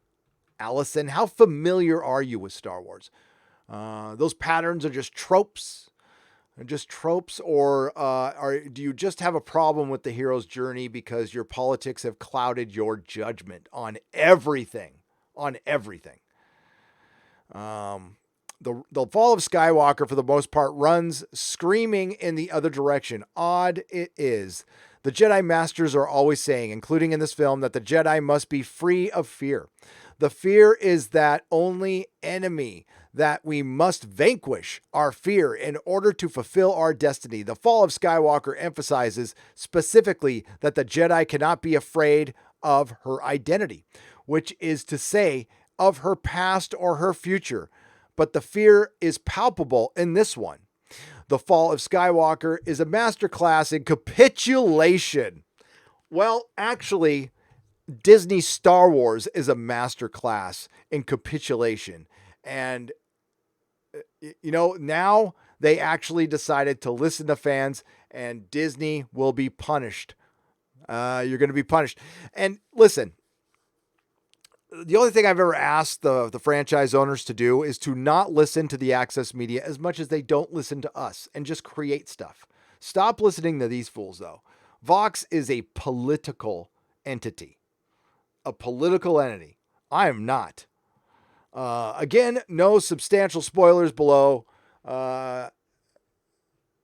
It's best not to know too much going into Star Wars movie, no matter how or what you think your opinion is going to be. So all I will say is this one picks up not terribly long after the end of The Last Jedi, a broadcast from a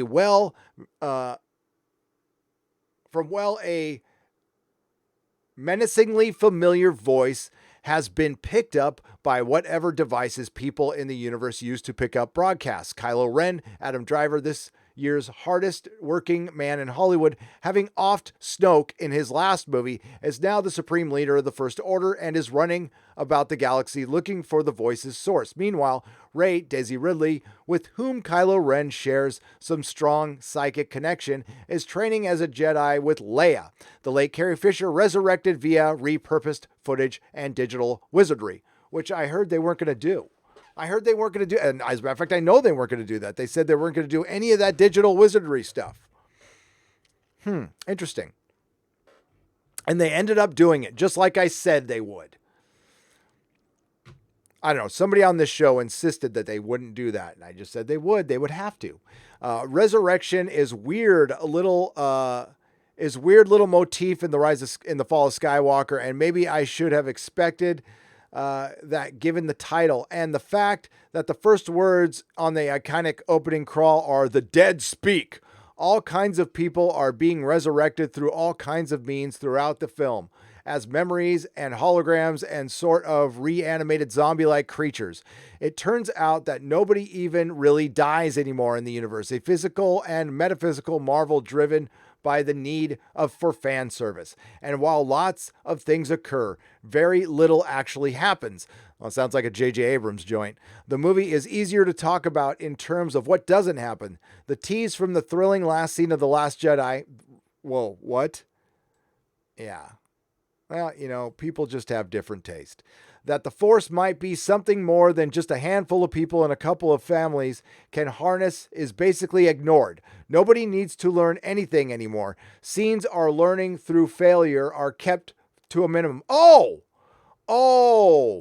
So now you want plot progression and characterization, but you were okay with everything that came before.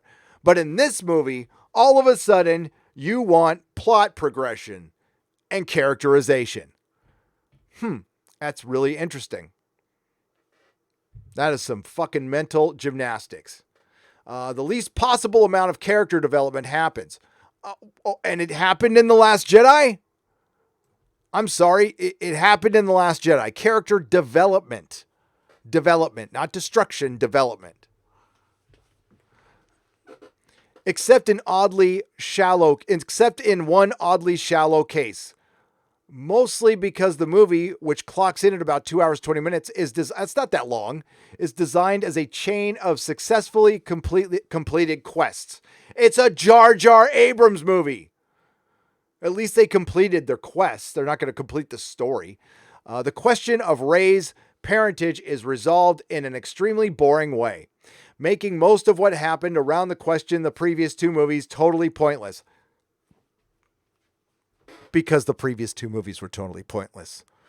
What's more, the dialogue is clunky bad and overly devoted to exposition, but at least that's in keeping with most of the rest of the franchise and has become kind of endearing over the past 40 years.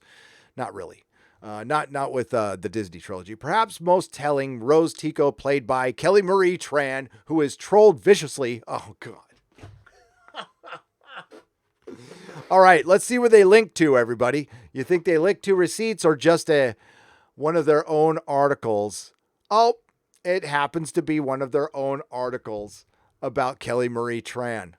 Okay. And okay, so there's the one receipt. Jar Jar 2.0. That's not so bad. That's bad.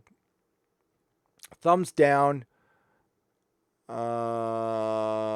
Terrible, useless character. Oh my God. There's the receipt, everybody. That's bad.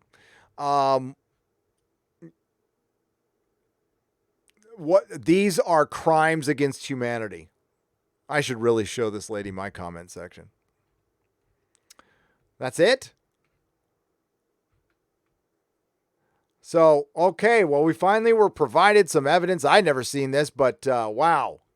My God. How did she survive? I mean, she went to therapy for that?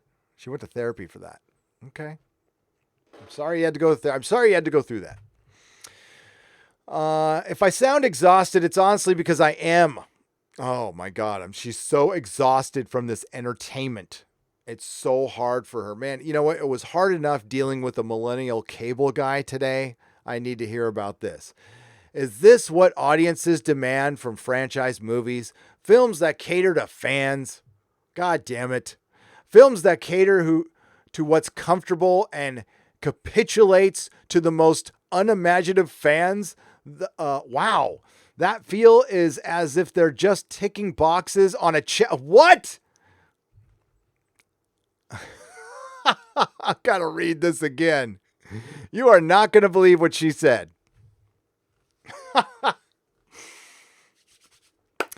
If I sound exhausted, it's honestly because I am. Is this what audiences demand from franchise movies? Films that cater to what's comfortable and capitulates to the most unimaginative fans that feel as if we're just ticking boxes on a checklist. You know, when the other side tries to flip things around and tries to throw your own argument at you, but it doesn't really land. This is a great example of that right there. Disney is checking boxes, lots of boxes, and it doesn't work. And that's what we've been complaining about. We want to have art. The reason the third movie sucks is because the first two did. The reason the second movie sucked is because the first one did.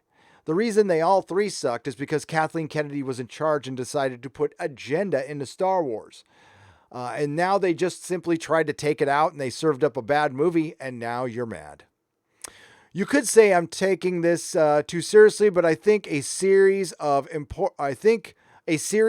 important to movies and to millions of people as Star Wars deserves to be taken seriously. Well, there we agree. I could say some other stuff about The Fall of Skywalker, about its insistence on a morally simple universe where you're either dark or light. But oh God. This is the kind of Star Wars quote unquote fan who doesn't like Luke Skywalker.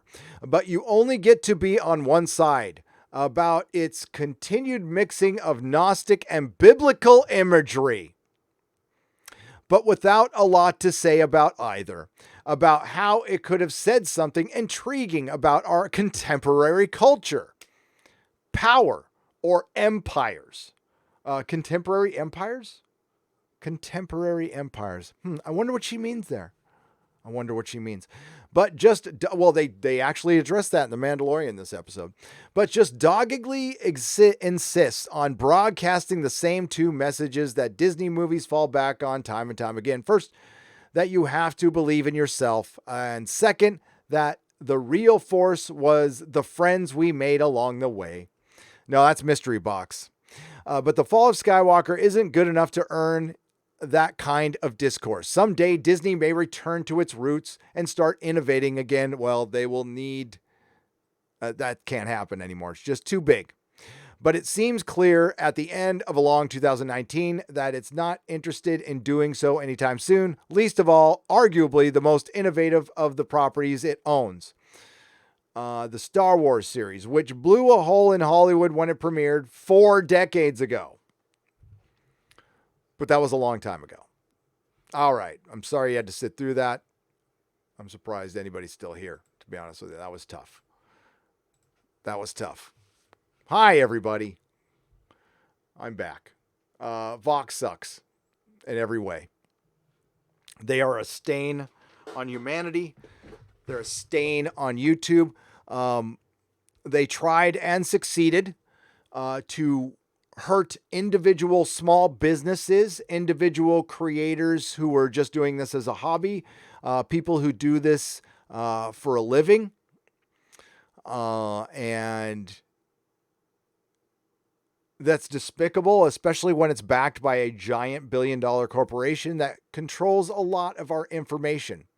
So Alyssa works for one of those big companies. She's sitting there complaining about Disney working for Comcast. But Alyssa thinks that they're not part of the system, but she is. She's part of the system, part of the machine. And going after individuals is still is still a hobby of theirs.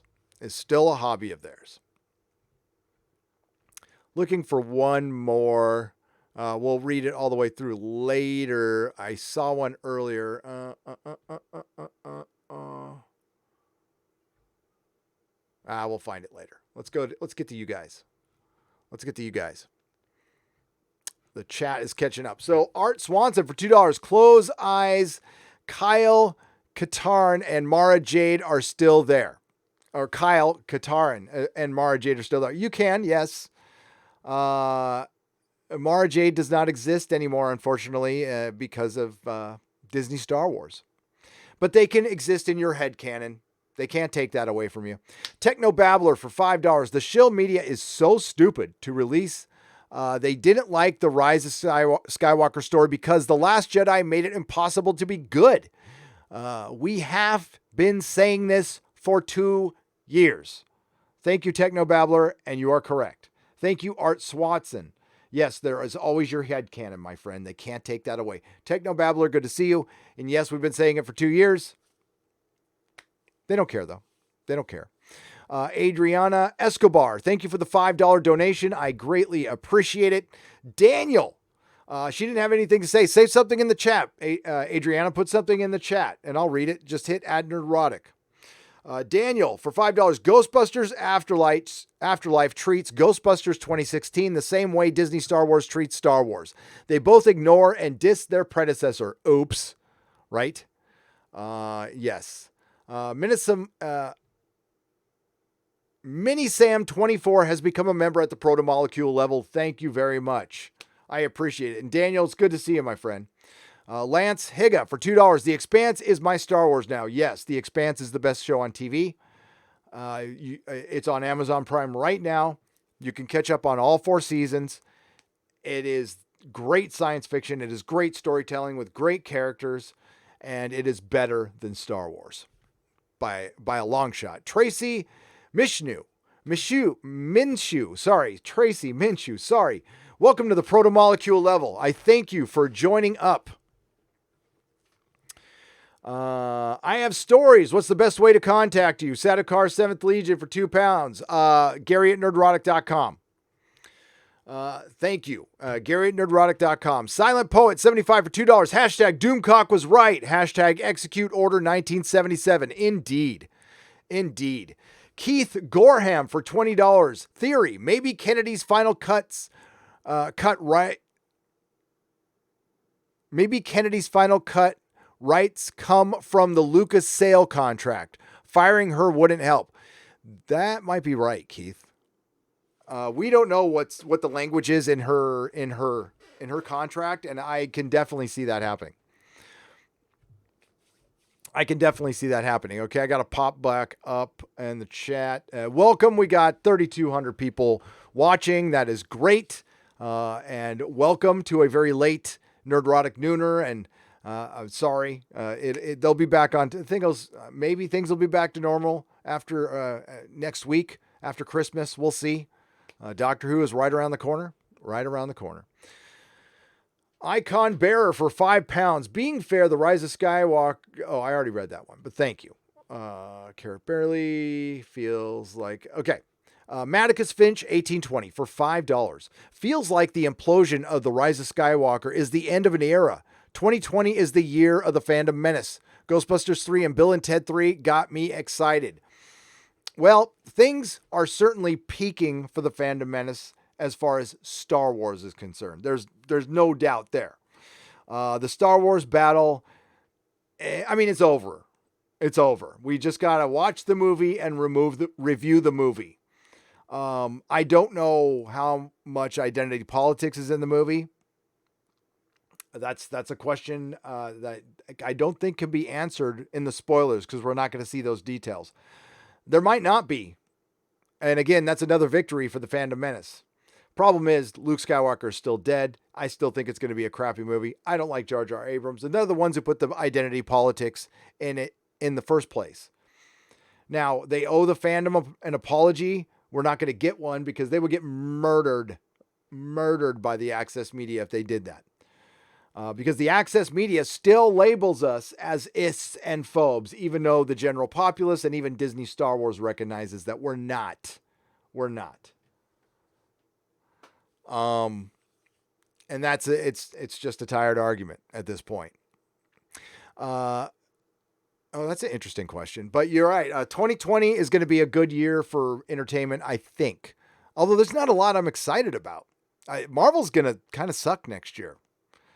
We get Black Widow and the Eternals. Not excited about it either. Maticus Finch, thank you though for the $5. Dave, and he's kind of smirking, at $2. Did Lyndall Hack ever explain Lube Man in Watchmen? No. There was a character who saw Angela Abar get rid of the KKK uniform of her boss, which was another story that went nowhere. And she chased him down, and he was in a silver jumpsuit, and he had a bunch of lubrication, and he sprayed the lubrication on himself, and then he slid into the sewer, and we never saw him again. Why was he there? It was so lame. You could tell it was just a plot thread that was cut. It was just terrible. Doomcock had the best. Here, I'm going to read you Doomcock's description of the Watchmen series. This is funny. He DM'd me this. By the way, what do you all think about me doing a live stream with the Critical Drinker? Would you like that? I think we're going to make that happen. Critical Drinker is brilliant. Okay. Doomcock's description of Wokeman. Wokeman on HBO is the story of a white guy who turns blue, then decides to turn black, then realizes being a blue-black male isn't woke enough. Then he lays an egg, kills himself, and gives his powers to a black woman. Boom. There you go. That's Lost. Yes. By the way, I have a review of...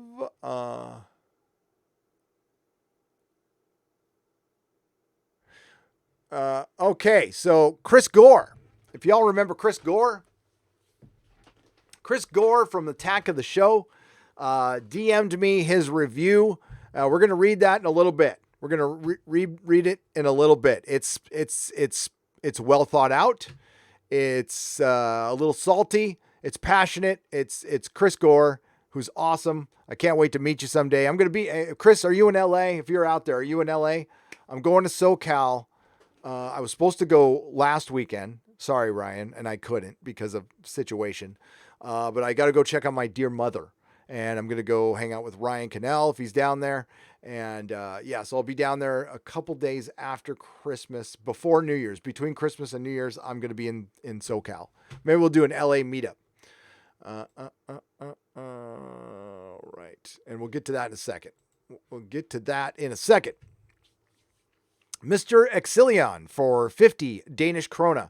Unpopular here, but I've seen Star Wars Episode 9 and it's not bad. It might be unpopular, but you are certainly entitled to your opinion, and nobody here has a problem with it. And that is okay. Thank you for the 50 Danish krona. If you enjoyed it, rock on, man. Don't let me take that away. Just don't have a problem when I don't enjoy it. But I do not pick on individual fans. That's why I don't go after YouTubers. I might pop off at a YouTuber if they attack one of my friends or something like that. But no, fans, hands off the fans.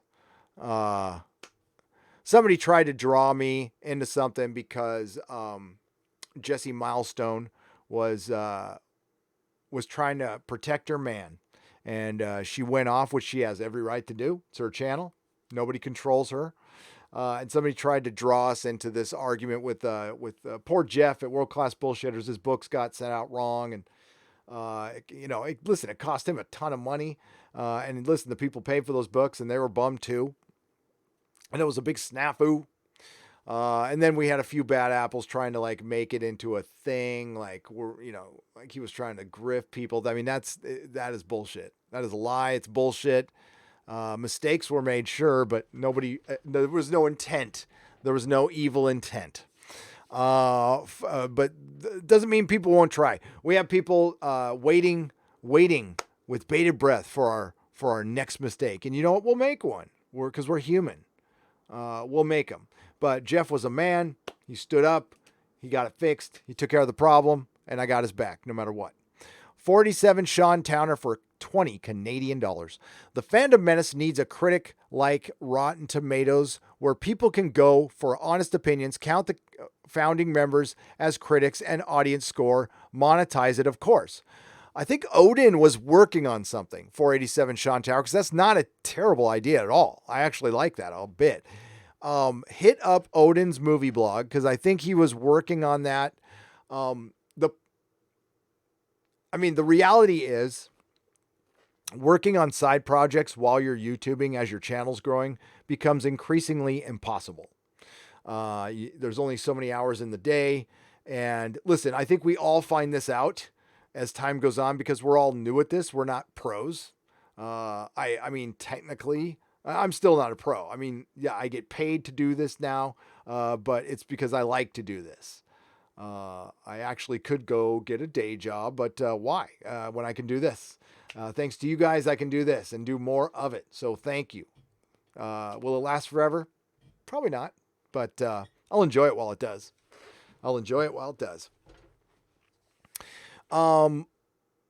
That's a good idea, though. I will hit Odin up and see what kind of progress he's made. I'm going to be building my own website. That has been delayed for a while now, though, unfortunately. Things got really screwed up on that end. Unforeseen things. And now I have to get storage for all my comic stuff, which is just, there's so much of it. I really got to get rid of it. Sadokar 7th Legion for 10 pounds. I just mean Geeks and Gamers is all Star Wars hate, which is justified, but they have stopped covering anything else. But look at the last dozen videos. Not salty, Gary. Sorry if you think so. Still subbed X. No, you can be salty. You can be salty at me. I don't care. You just sounded, maybe I heard the wrong voice there, Sadokar, which is true. I can do that. I learned that in therapy. Sometimes you project a voice on people and sometimes it's wrong. So sorry, Sadokar. Look at mine. Look at me. Let's count. I'll pick on myself on this one. Let's go to my last 5 videos. My last 5 videos are all Star Wars. As a matter of fact, the last non-Star Wars video I did was Terminator Dark Fate's flop, a lesson for Hollywood and Tim Miller. And that was on November 25th. So since Thanksgiving, I have made nothing but Star Wars videos. You want to know why? Because there's a big, okay, imagine like you're a surfer and you're at, I'm not a surfer. So, was it North Shore on Maui? Is it Maui? I go to Maui all the time, but it's where the good swells are, brah. Like 20-foot swells, brah. Dog, brah. Imagine you're on a big old wave and that wave is just going. You're not going to jump off that wave because you need to check in on your other wave. You got to ride it as long as you can. Unfortunately, I have a half-made Doctor Who video and a half-made Star Trek video that will probably never see the light of day now because the news is a week old at this point. I did a trailer review of all the Doctor Who trailers, and I did an Alex Kurtzman Vanity Fair interview, which was just obnoxious as hell. Maybe I'll still do, if you guys want them, I'll still do them. I mean, they're just it's such old news now, but the videos are half done because I had to do Star Wars. Christ, I couldn't even do my full Mandalorian review today. And I might not even post it because of the algorithm. So Oahu. Well, isn't there isn't Maui have the good surfing beach too? I don't know. Because I don't surf. I go to those islands all the time, but throw them the gay knickers care. What? I fucking love the chat. I do. But yeah, so Geeks and Gamers is riding the wave. But they do cover positive stuff because I've seen it. But here's what happens, Sadukar 7th Legion. Doomcock and I have been pushing The Expanse for 2 years. For 2 years. We did 2 live streams on his channel, and we could barely crack 1,000 viewers when I've got over 3,000 here. And last night, I had 4,000. Probably because I'm too late tonight. That's why it's and tomorrow when I'm reviewing the movie, it'll probably be the same number again. But I would love to just talk about The Expanse for the hour. For an hour. I would love to not talk about Star Wars and talk about The Expanse for an hour. And I'm going to do that on Saturday. So pay attention. Saturday, not pay attention. I'm sorry. Stay tuned. Saturday, I will be talking about The Expanse, but it's going to be book spoilers, all spoilers, and we're going to talk about it. But yeah, they're just riding the wave right now. The subject will change. I promise you. I have a Doctor Who video for the first of the year because I'm going to be covering the episode, and I'll probably do a video before that. My next non-Star Wars video, which will be after my review, will be a Watchmen video. It will be a Watchmen video, and it's going to be a very dark and serious subject that sucks. I hate talking about it. That's why, the Watchmen, because there's just a lot of shenanigans going on with that, but doesn't look like we're going to get a second season from Damon Lindelof, thankfully. Thank you, Sadakar 7th Legion. Yeah, you can email me at Gary@nerdrotic.com. Keith Gorman, thank you again for the $20. And there might be something written in her contract where you can't fire Kathleen Kennedy. Silent Poet 75 for $2. Thank you again. Sadakar, thank you again. Tracy Minshew, thank you again. And we are down to... Oh, it jumped on me again. Sorry. Give me just a second. Hold on. Daniel. Okay. I think the angry SJW Pro reviewers are complaining that Reylo happens. They are? Oh, because it's I know why. Because I need to read the rest of your super chat instead of interrupting myself. That reinforces a heteronormative relationship, which is a sin. Men are evil. Yes, you are correct, sir. Well, you're spot on that one, Daniel. You are so spot on. Well done. Thank you for the $5.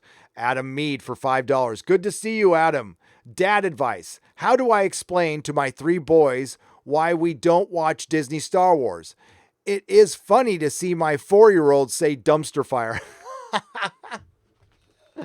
Oh, that's hilarious. By the way, I did go to my Alexa, and I'll answer this question. And I asked Alexa what the worst Star Wars movies was, and she said The Rise of Skywalker. So yeah, that's a real thing. That is hilarious. How do you explain to your boys why we don't watch Disney Star Wars? Have they asked? I wouldn't bring it up unless they ask. But if they ask, depending on their age, the truth. I've always,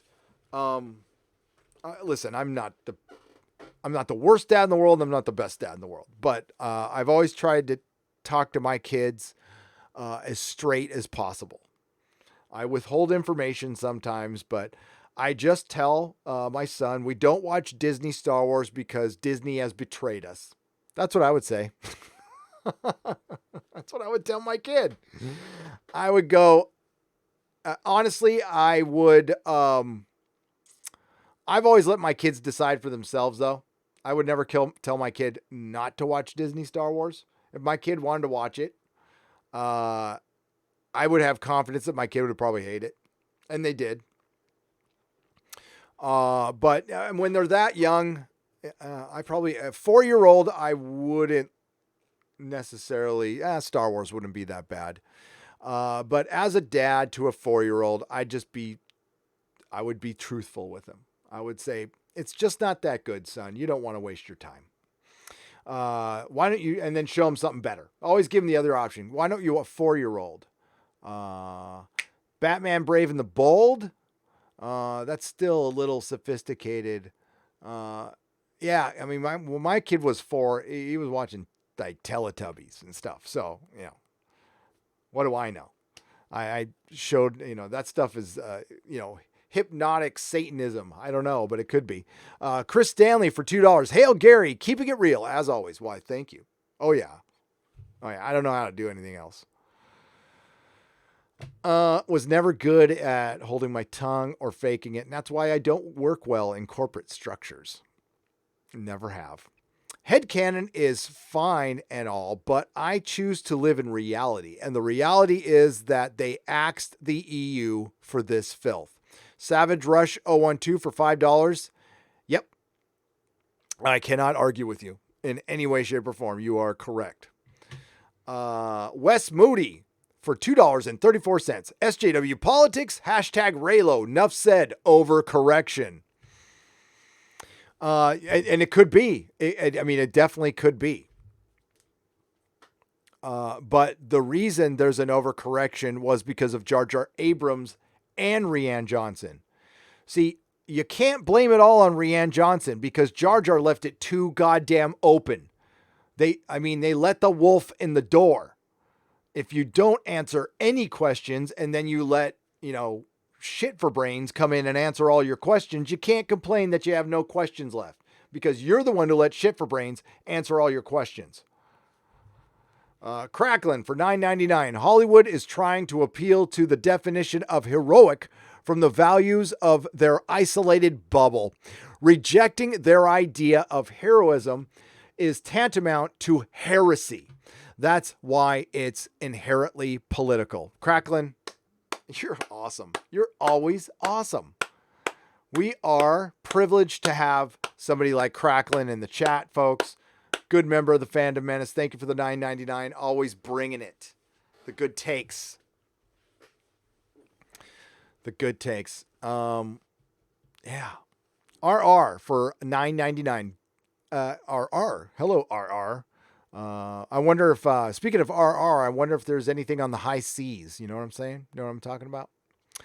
Gary, I like how the shill media hates Rise of Skywalker, but they blame it on the fandom for pushing Jar Jar into trying to appease us. These people are truly sick. Doomcock is vindicated. Thank you. Thank you, RR. And I want to address this again. Jar Jar wasn't trying to appease us. he was he was trying to appease us. He was trying not to please us. Sorry, I got that mixed up. So he wasn't trying to please the Fandom Menace. He was trying to ride the fence and play both sides and get the F out of Dodge with his $500 million, which is what happened.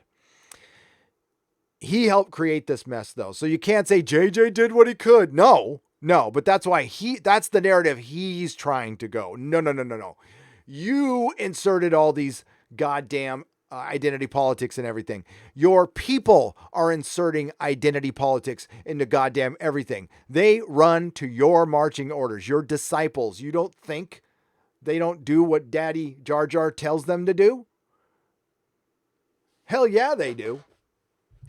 And he doesn't have to say anything. Nobody has to give orders, okay?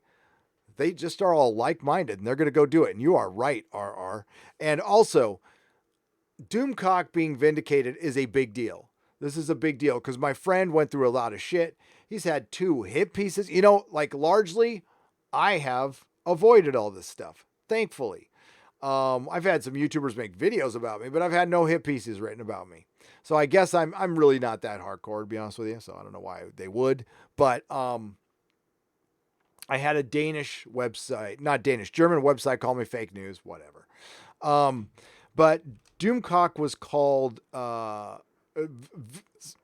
were some vicious statements applied to Doomcock in 2 articles. One by a major. Now, Inverse is crap. It's a rag.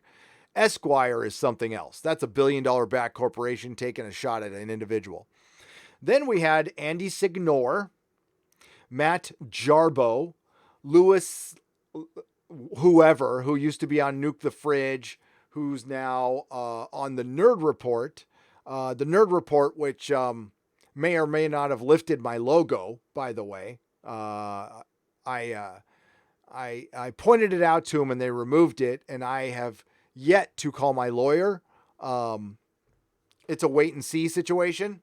I was going to let it go, but a couple of people rightly pointed out that I have to defend my turf it might hurt me in the future. So we'll see on that one. We're going to wait till the beginning of the year on that one.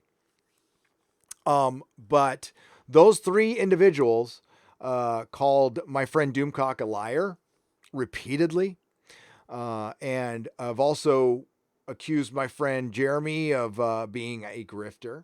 Accused all of us of being a grifter. Like, so if I'm a grifter, it means I really like The Last Jedi and I really like The Force Awakens, and I'm lying to you. And I'm just coming up here and making shit up to get money. If you know what, you guys aren't dumb. See, Matt and Louis or Lewis or whatever his name is, and Andy Signor think you're dumb when they say stuff like that. They do. I don't think you're dumb. I think you could sniff that stuff out in a second. Somebody's being inauthentic, you guys sniff it out in a second. That's why, channels go downhill. One of those 3 people has experienced that. Now, Andy Signor went through some pretty harsh stuff, and I'm sorry he did. But then he went, and I was actually gonna have him on the channel. And he had a GoFundMe for something I actually kind of believe in. It's something to help people who have been canceled, and that's all well and good. And then he went on his channel and mocked my friend Doomcock. So I'm not gonna. I mean, like, he can go. If you want to go watch his channel, that's fine. But he mocked my friend Doomcock, so I've just got nothing to say to him after that. I'm not gonna be harsh or anything, or I'm not gonna call him any names. I'm just not gonna acknowledge him anymore.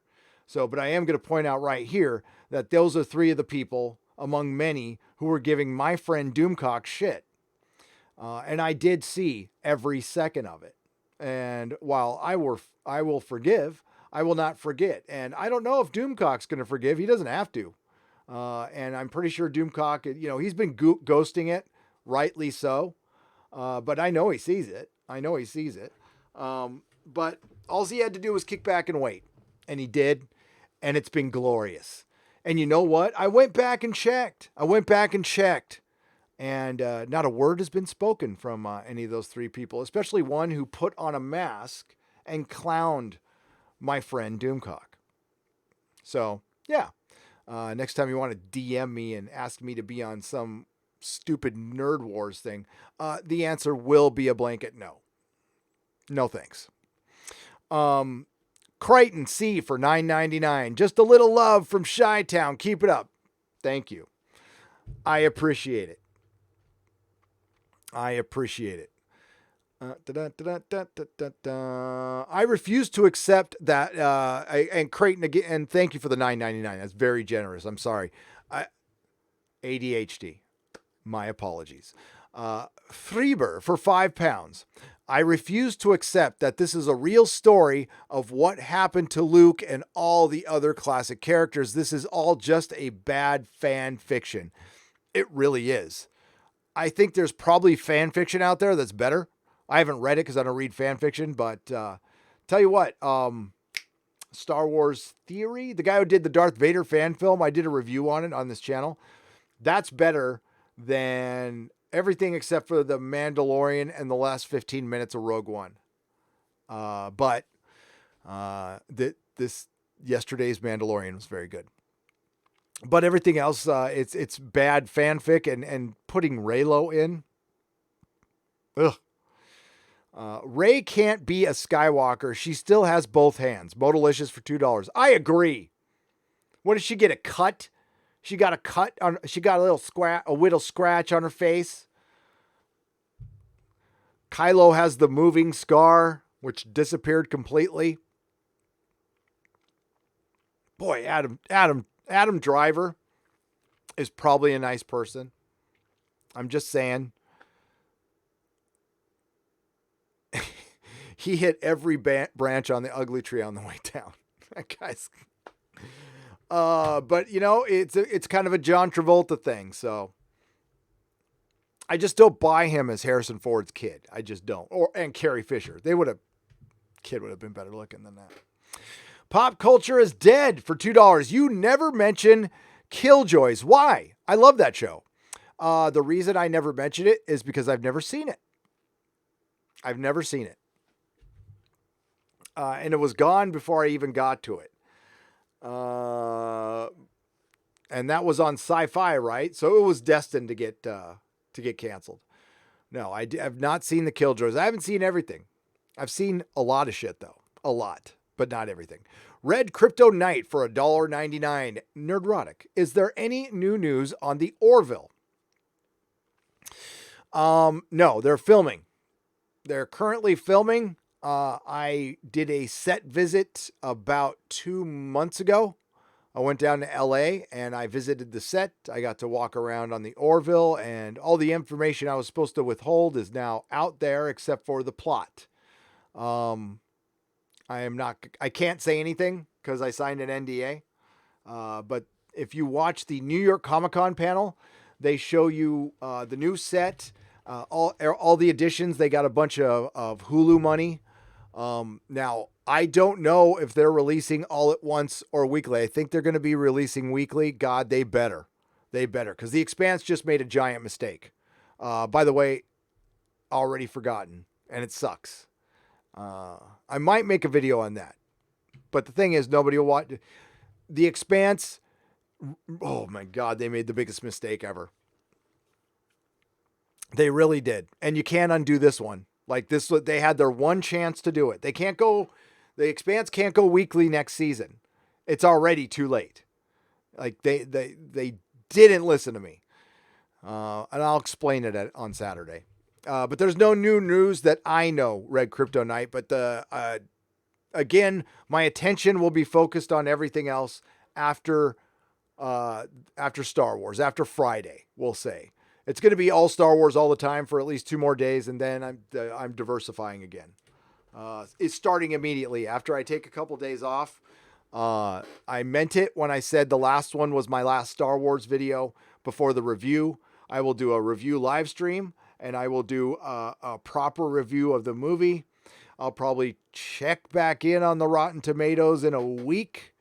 But unless any major news comes out, like Kathleen Kennedy gets fired, other than reviewing the final Mandalorian episode, I'm on to Star Trek and Doctor Who. I hope that doesn't bother anybody. But I mean, yeah, I'm not a one trick pony here. I cover everything. There's Lord of the Rings to cover. There's stuff to cover. Plus, I have a bunch of making up to do on my Patreon too. Which, by the way, you will get a Patreon live stream tonight, patrons. Much later, a couple hours. We'll do a little nighttime one. TJC King Music for $5. I've seen the movie, but I'm not gonna spoil anything. Oh, thanks, man. The Rise of Skywalker sucks though. Did you see the leaks? TJC King Music, class act. Thank you for not spoiling anything, even if it's a shitty movie. And I have seen the leaks. I did 2 videos on them. On the Jedi Praxis leaks, not the Doomcock leaks. I did one video talking about Doomcock's leaks a week and a half ago, but that's Doomcock. That's his stuff. And I don't want to, he's my brother on the internet. I'm not going to step on his toes. So I did stuff on the Praxis leaks, and that was stuff that was out there for months. Honestly, I just talked about the Palpatine stuff because that's what pisses me off the most. I don't care about the MacGuffin chase. I don't care about Reylo. I don't give a shit about Space Horsies. All that shit could have been in there, and it would have just been a bad Star Wars movie. Fine. It's offensively bad to all Star Wars fans. It's a slap in the face. It's a spit in the face to bring back Palpatine. And you notice the shithead shill fucking critics don't bring that up. Not once. All they do is bitch about fan service. Fan service. Bringing back Palpatine is not fan service. It's Jar Jar Abrams service. Fuck that bullshit with the fan service. That's a false narrative. I asked Google and she said the same thing about the Rise of Skywalker. Really? Sakamoto Mio for $5. Well, let me look. Hang on.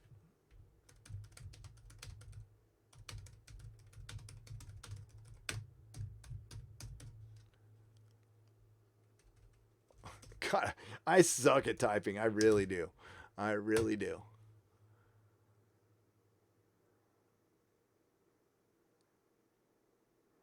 Oh, it kind of does. All right, here we go. Breaking news on the TFM network. No, it's not the Fandom Menace network. It's not. On Nerdrotic. On Nerdrotic. Here we go.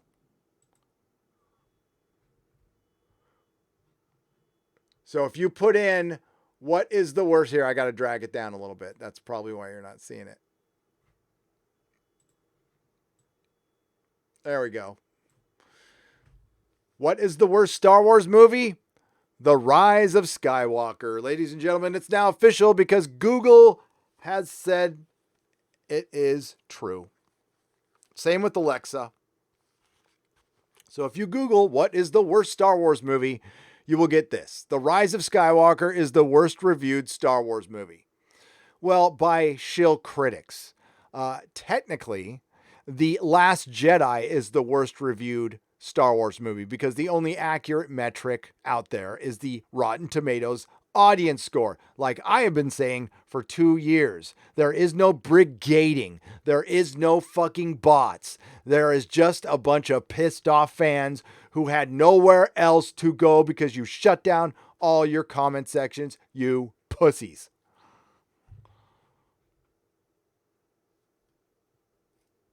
Oh, I keep saying Praxis, RL. Yeah, Praxis. Dude, it's a Reddit name. Okay, I'm not going to worry about getting Jedi Praxis. But thank you. And it's probably based on some EU thing I don't know about. That is hilarious. That is hilarious. Ryan for £5. Has JJ ever had an original idea, or does he just steal from others and repackage them? He's an untalented grifter. Ryan, I've been saying that for years on this channel. Thank you for the £5. I completely agree with you. He does not have any original ideas. He was offered more money at Apple to produce original content, and he chose less money to just repurpose stuff. Now, he has made original series like Felicity. Well, I guess it's original to have a slice of life story about a girl. Okay, great. And then Alias was, do you know what that was lifted from? Tell me. You all know. Alias was lifted from a couple of movies. One of them was Run Lola Run. So yes, he borrows. That's what he does. He's a television producer. That's what he is. He's a television producer. Alex Kurtzman and him should be doing Hawaii Five-0 and CSI. That's their talent level. Nothing against those shows. If you like those shows, great. I love brain dead shows too sometimes. Flipping Vegas. Goddamn. I was addicted. It was only 2 seasons and I watched those episodes over and over again. I freaking... And I hate Scott Yancey too, but I liked Flipping Vegas because it's in Vegas and I got some ideas. You get some good ideas from it. But yeah, Ryan, total hack. You're right. Catherine Greer for $10. Finished The Last Wish and Blood of Elves. So ready for The Witcher. Oh God, thank God that's Friday. That's right. So instead of The Mandalorian, God, that sucks. I'm going to not review. You just heard my review and it's going to go into the ether. It'll be on Nerdrotic Live. You know what? I'll put it in the Mandalorian. I'll put it in the Mandalorian playlist, which is on my channel. So if you're looking for the latest episode or Mandalorian review, it'll be in my playlist. I'll put this live stream in the playlist. I will be reviewing the first episode of Blood of Elves on Friday. I will probably end up reviewing it entirely on Sunday. Then I'm probably gonna burn through the series. If it sucks, I won't review it. If it's good, I will review it. I just finished Blood of Elves, and I'm going to read The Last Wish. So ready for the Witchers. Hope it's good. Hail Nerdrotic. Love the statements Cavill gave about passionate fans. I did too. And I'm going to mention that when we review Witcher. Thank you, Catherine Greer. I appreciate you. And I'll see you in the Witcher review.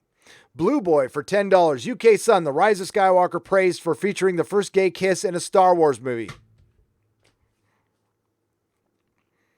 Okay. Can you feel it? Can you feel it, everybody? Can you feel the world being saved because there was a gay kiss in a Star Wars movie? Feel that winds of change? And you know how groundbreaking and how much of a big deal that was? There was a gay kiss in Star Trek over 20 years ago. Over 20 years ago. There was a gay kiss in Buffy over 20 years ago. It's nothing. Okay. Are we looking for the first gay kiss? Do we need to bring back the Andy Griffith Show so we can have the first gay kiss in the Andy Griffith Show? How about Green Acres? We got to bring back the original cast of Green Acres so we can have the first gay kiss in a Green Acres episode. We had a Klingon raping a man in Star Trek Discovery Season 1. A female Klingon raping a man. A gay kiss in Star Wars is really... I think that the boat has sailed on that one. As far as the care boat, the give a shit boat has sailed. Blue Boy for $10. UK Sun is full of shit. Thank you, Blue Boy. Thank you for that. And great. And we need the first interspecies alien kiss now. I want to see an alien with tentacles having vigorous sex with Hammerhead. Or I want to see Walrus Man having sex with IG-88. I want to see Dengar vigorously having sex with Bosk. When's that going to happen? We need that to happen. Star Wars cannot progress without that. Without Dengar, I was about to get really nasty there. Doing something very bad to Bosk. Dengar is your backdoor man.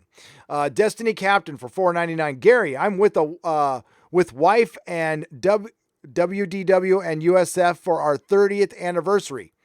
I'm with wife at WDW and USF for our 30th anniversary for a few days. Might have some Star Wars attendance info and pics if interested. Yes, please send them my way, Destiny Captain. Thank you for the $4.99. Hell yeah. And thanks again, Blue Boy. Yes, Gary, nerdrotic.com. Fat Gandalf for $1.99. Ray has a boo-boo. Ray has a boo-boo. Has a boo-boo. Yeah. But she can force heal herself. So. Do you think when she went through puberty, she like force popped her zits? Hail, I might see an Xmas Day or Jumanji. I might see it X-Men Day, or is Jumanji better? So ask Andrew Brown for $1.99. Jumanji's better because Karen Gillan is in it. Amy Pond is running around, and The Rock. It's not as good as the first one, but it's still good. It's still fun. It's still got the same heart. I mean, Jumanji had heart. It was a very simple story. It's a very simple story. They do something a little different with Danny DeVito. It didn't feel as rich as the first one, but it still had the same heart. It's still good. It's like your basic 80s sequel, but a good 80s sequel. See, there was a time, everybody, where all sequels sucked. If it had a 2 behind it, it was going to suck. It would never. It's only a recent phenomenon where sequels improve stuff. Like Empire Strikes Back was an anomaly. But a lot of the Marvel movies, it's kind of like they got to get that first one out of the way, and the second one's usually better. But that's not normal. There's a whole generation who thinks sequels are better now, which is crazy. Grand Admiral Thawne for $5. Gary, with all of the reviews and leaks, why are you still going to suffer through the streaming pile of Bantha Poodoo? Because somebody offered me a free ticket, and I'm going to go, and I need to see it. I can't not review something. One thing I truly believe in for my channel, for me, I need to watch what I'm talking about. You notice I didn't do a single Charlie's Angels video, which I could have. It's in the wheelhouse. I didn't watch the movie, so I'm not going to talk about it. I'm only going to talk about things I've watched. I stopped talking about Batwoman. Why? Because I stopped watching it.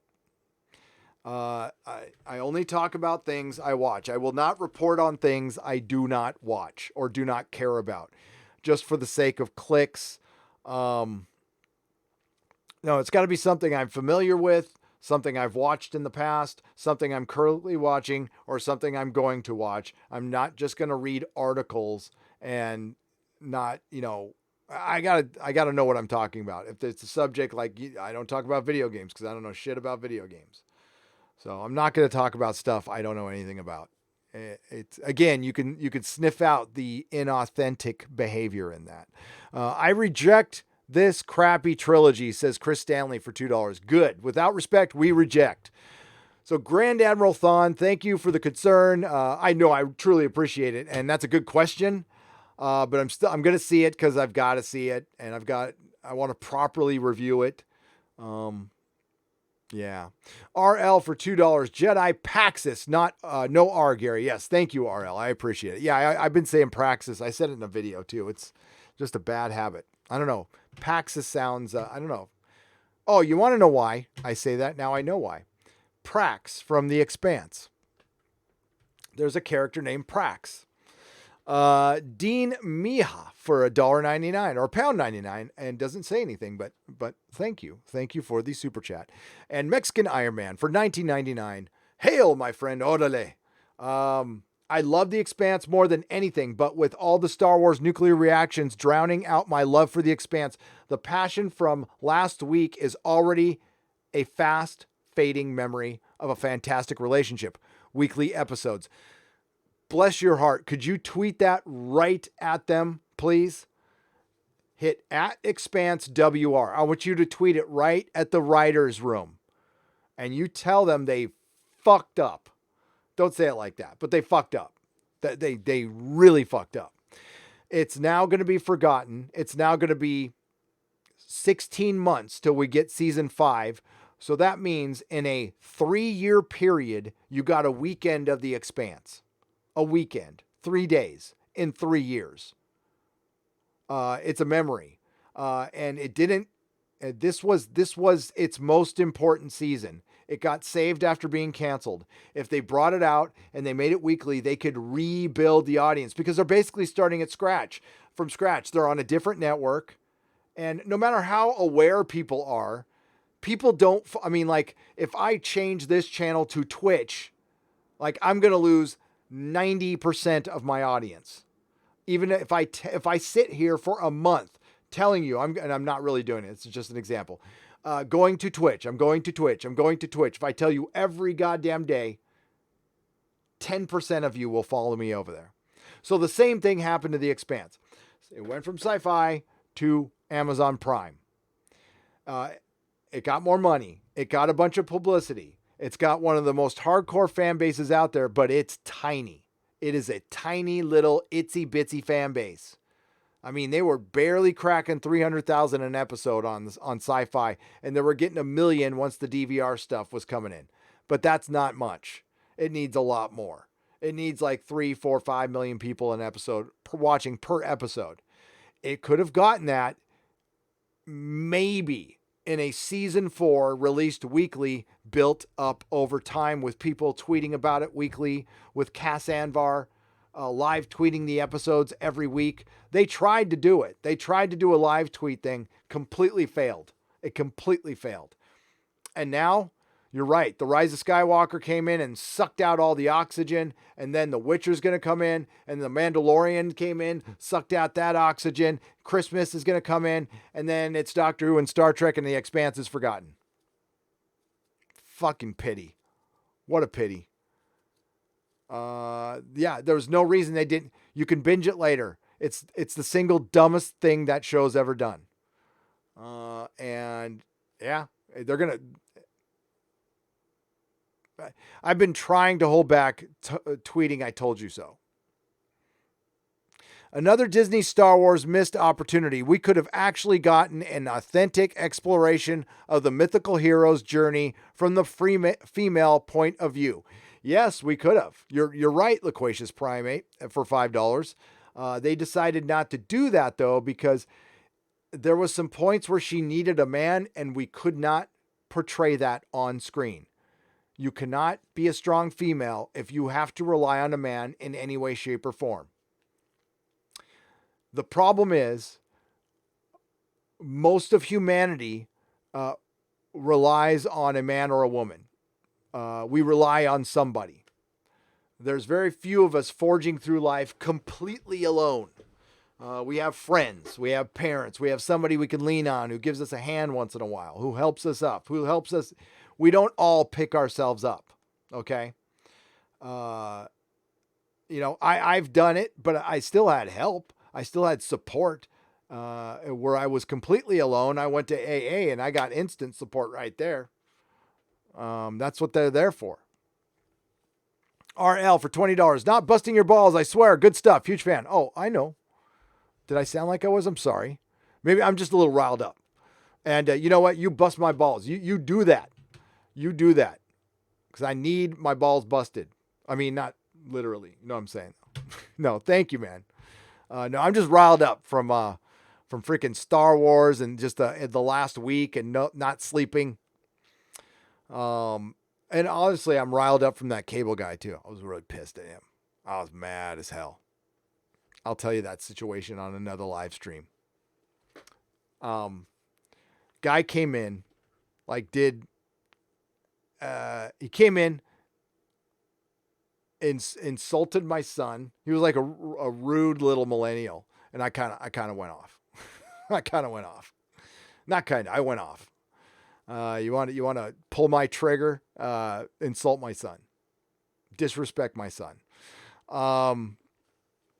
Jar Jar Abrams' school of space film sequels compare Star Trek Into Darkness and Star Wars The Rise of Skywalker.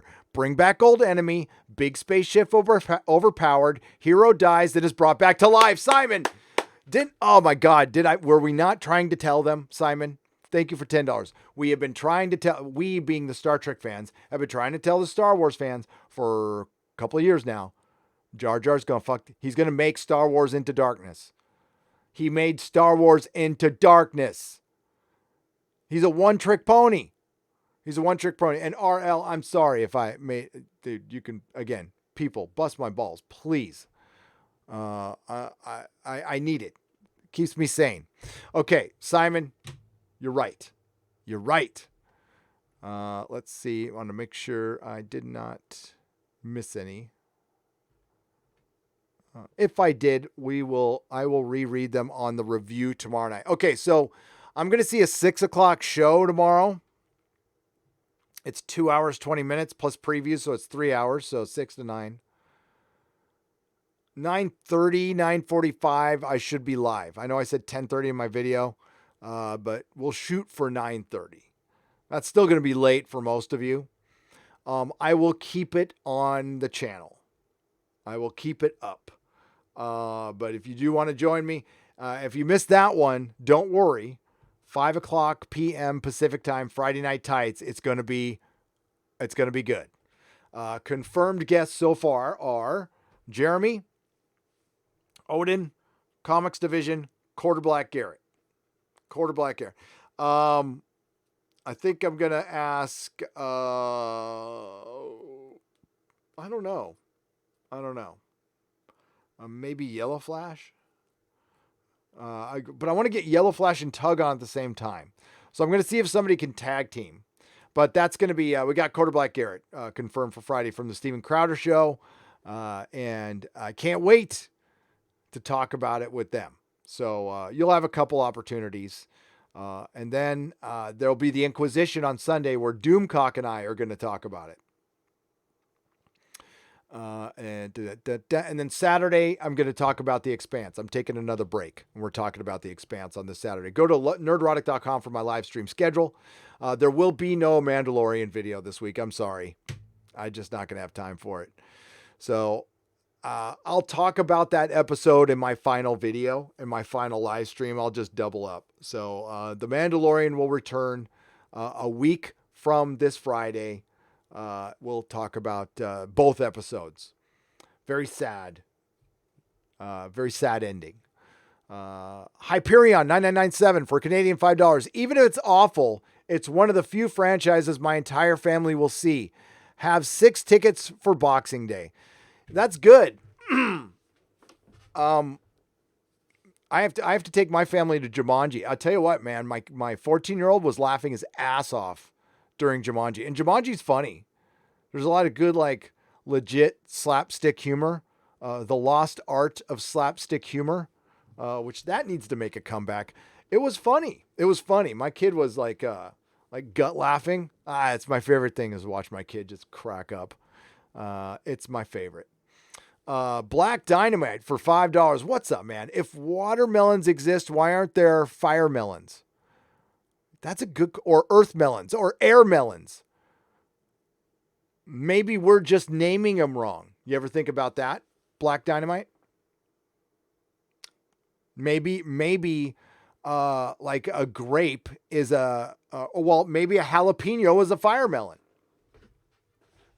And maybe a potato is an earth melon. What would be an air melon? What would be an air melon? Help me out here, folks. Because a potato would be a earth melon. Jalapeno would be a fire melon. Of course, we got the watermelon. An air melon. It's got to be banana's an air melon. Fuck it. Future Spells for $2. Demise of Skywalker. The Demise of Skywalker. Oh, that might be a good title for tomorrow. I've already got my title for my review, by the way. I do. It's somewhere along the lines of my Terminator one. So I will not see the Rose of Seizures. I value my life too much to even consider doing it. Amazing they will strobe to cover their bad story. They are doing strobe, and that's right. You get seizures, so you can't see that. Yeah, no, God, Rosetta, don't. I'll describe it to you quickly in my review, so you don't have to see it, and you can watch it when you get back. Yeah, don't know, Rosetta. Take care of yourself, please. That's all you need to do. The Fandom Menace will be here. We're not going anywhere. There's a whole MCU to take on. Star Trek Picard is on the 23rd of January. Fucking Doctor Who is on the 1st. And that's not even counting the other woke shit. Birds of Prey is going to be the first official SJW comic book movie. So there it is there. And then what if The Witcher's woke? Oh, and by the way, if The Lord of the Rings goes woke, I have made a promise to dedicate my entire life to bringing down Amazon if they do that. So there's that. I wish you luck on surviving this dumpster fire, says Sad Brocky for $1.99. Thumbs up to you, my friend. Thank you. You know what? I'm strong because I got you guys. You got my back. I will just be here to commiserate. And then it's on to the next thing. Bruce Lombardo for $1.99. I know it gets you clicks. EU better than Disney swino. Yes. The EU is greater than Disney. Yes. Star Wars in name only, by the way. Swino is in Star Wars in name only. The EU is greater. It absolutely is, Bruce. The only EU things I'm aware of are the Dark Horse comics. And I didn't read a lot of the newer novels. I read the old Smuggler series with Han Solo and the Lando Calrissian one in the 80s. And I read the Timothy Zahn books, but that's it. I didn't read anything. I don't know much about Mara Jade or anything. I was not reading at that point. Here's the scene that will save the world. Dr. Manhattan turns to Ozymandias. You've been giving me blue balls for years, and it's not going to suck itself. Says Mr. Demento.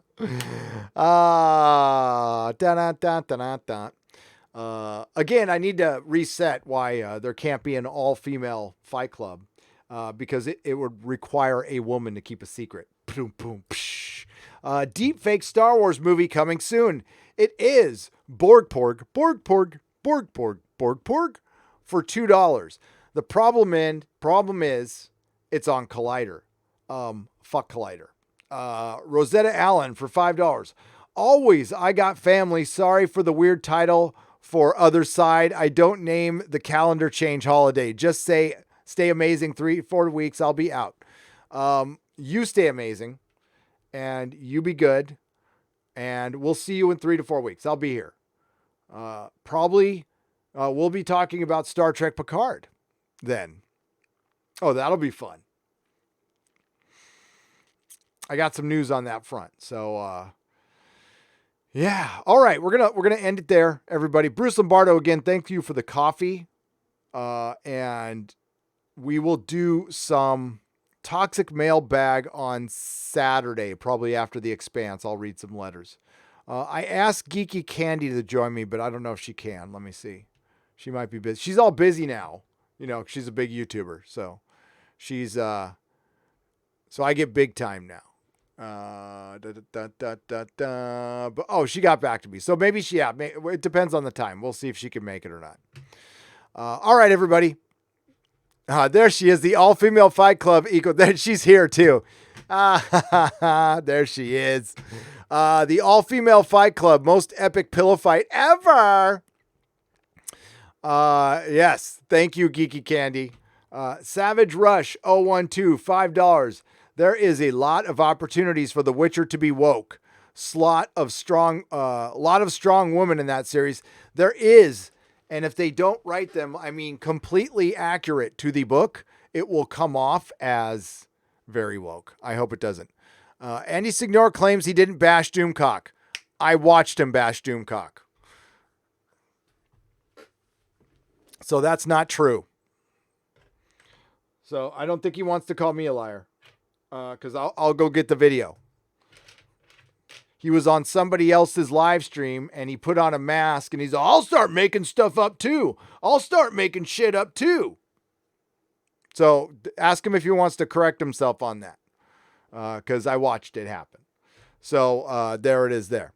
All right, Geeky, you're the best. You really are. I will see you all soon. Kathleen Kennedy commits ultimate outrage when she takes over Star Citizen. Bruce Lombardo, we want Kathleen Kennedy to take over the beach of some retirement island. That's what we want Kathleen Kennedy to do. She needs to go to Kokomo. Take it fast or take it slow. I don't care as long as she goes to Kokomo. Kathleen Kennedy at Kokomo. That's where she needs to go. All right, everybody. Rock on. I will see you in the next live stream, which will be the Rise of Skywalker review or the Fall of Skywalker review. So tomorrow night, 9:30 p.m. and Geeky Candy, I was thinking afternoonish for The Expanse. You tell me what time is good for you. I'll make it happen.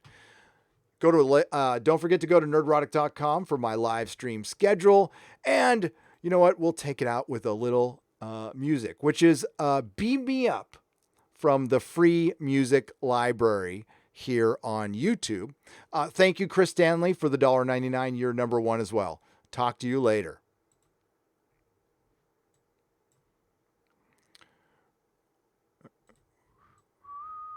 Got to move that up. All right, everybody.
Also, I need to mention, if you watch the Expanse live stream,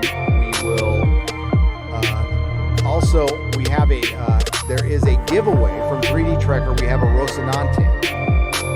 You have to watch and comment on Doomcock's Expanse review on his channel, and you have to follow me, and you have to leave a comment, and you have to follow me on Instagram, and that introduces you. I'll give details this Saturday on that, all right? So everybody, again, have a great day, and we'll see you after the fall of Skywalker. Skywalker has fallen.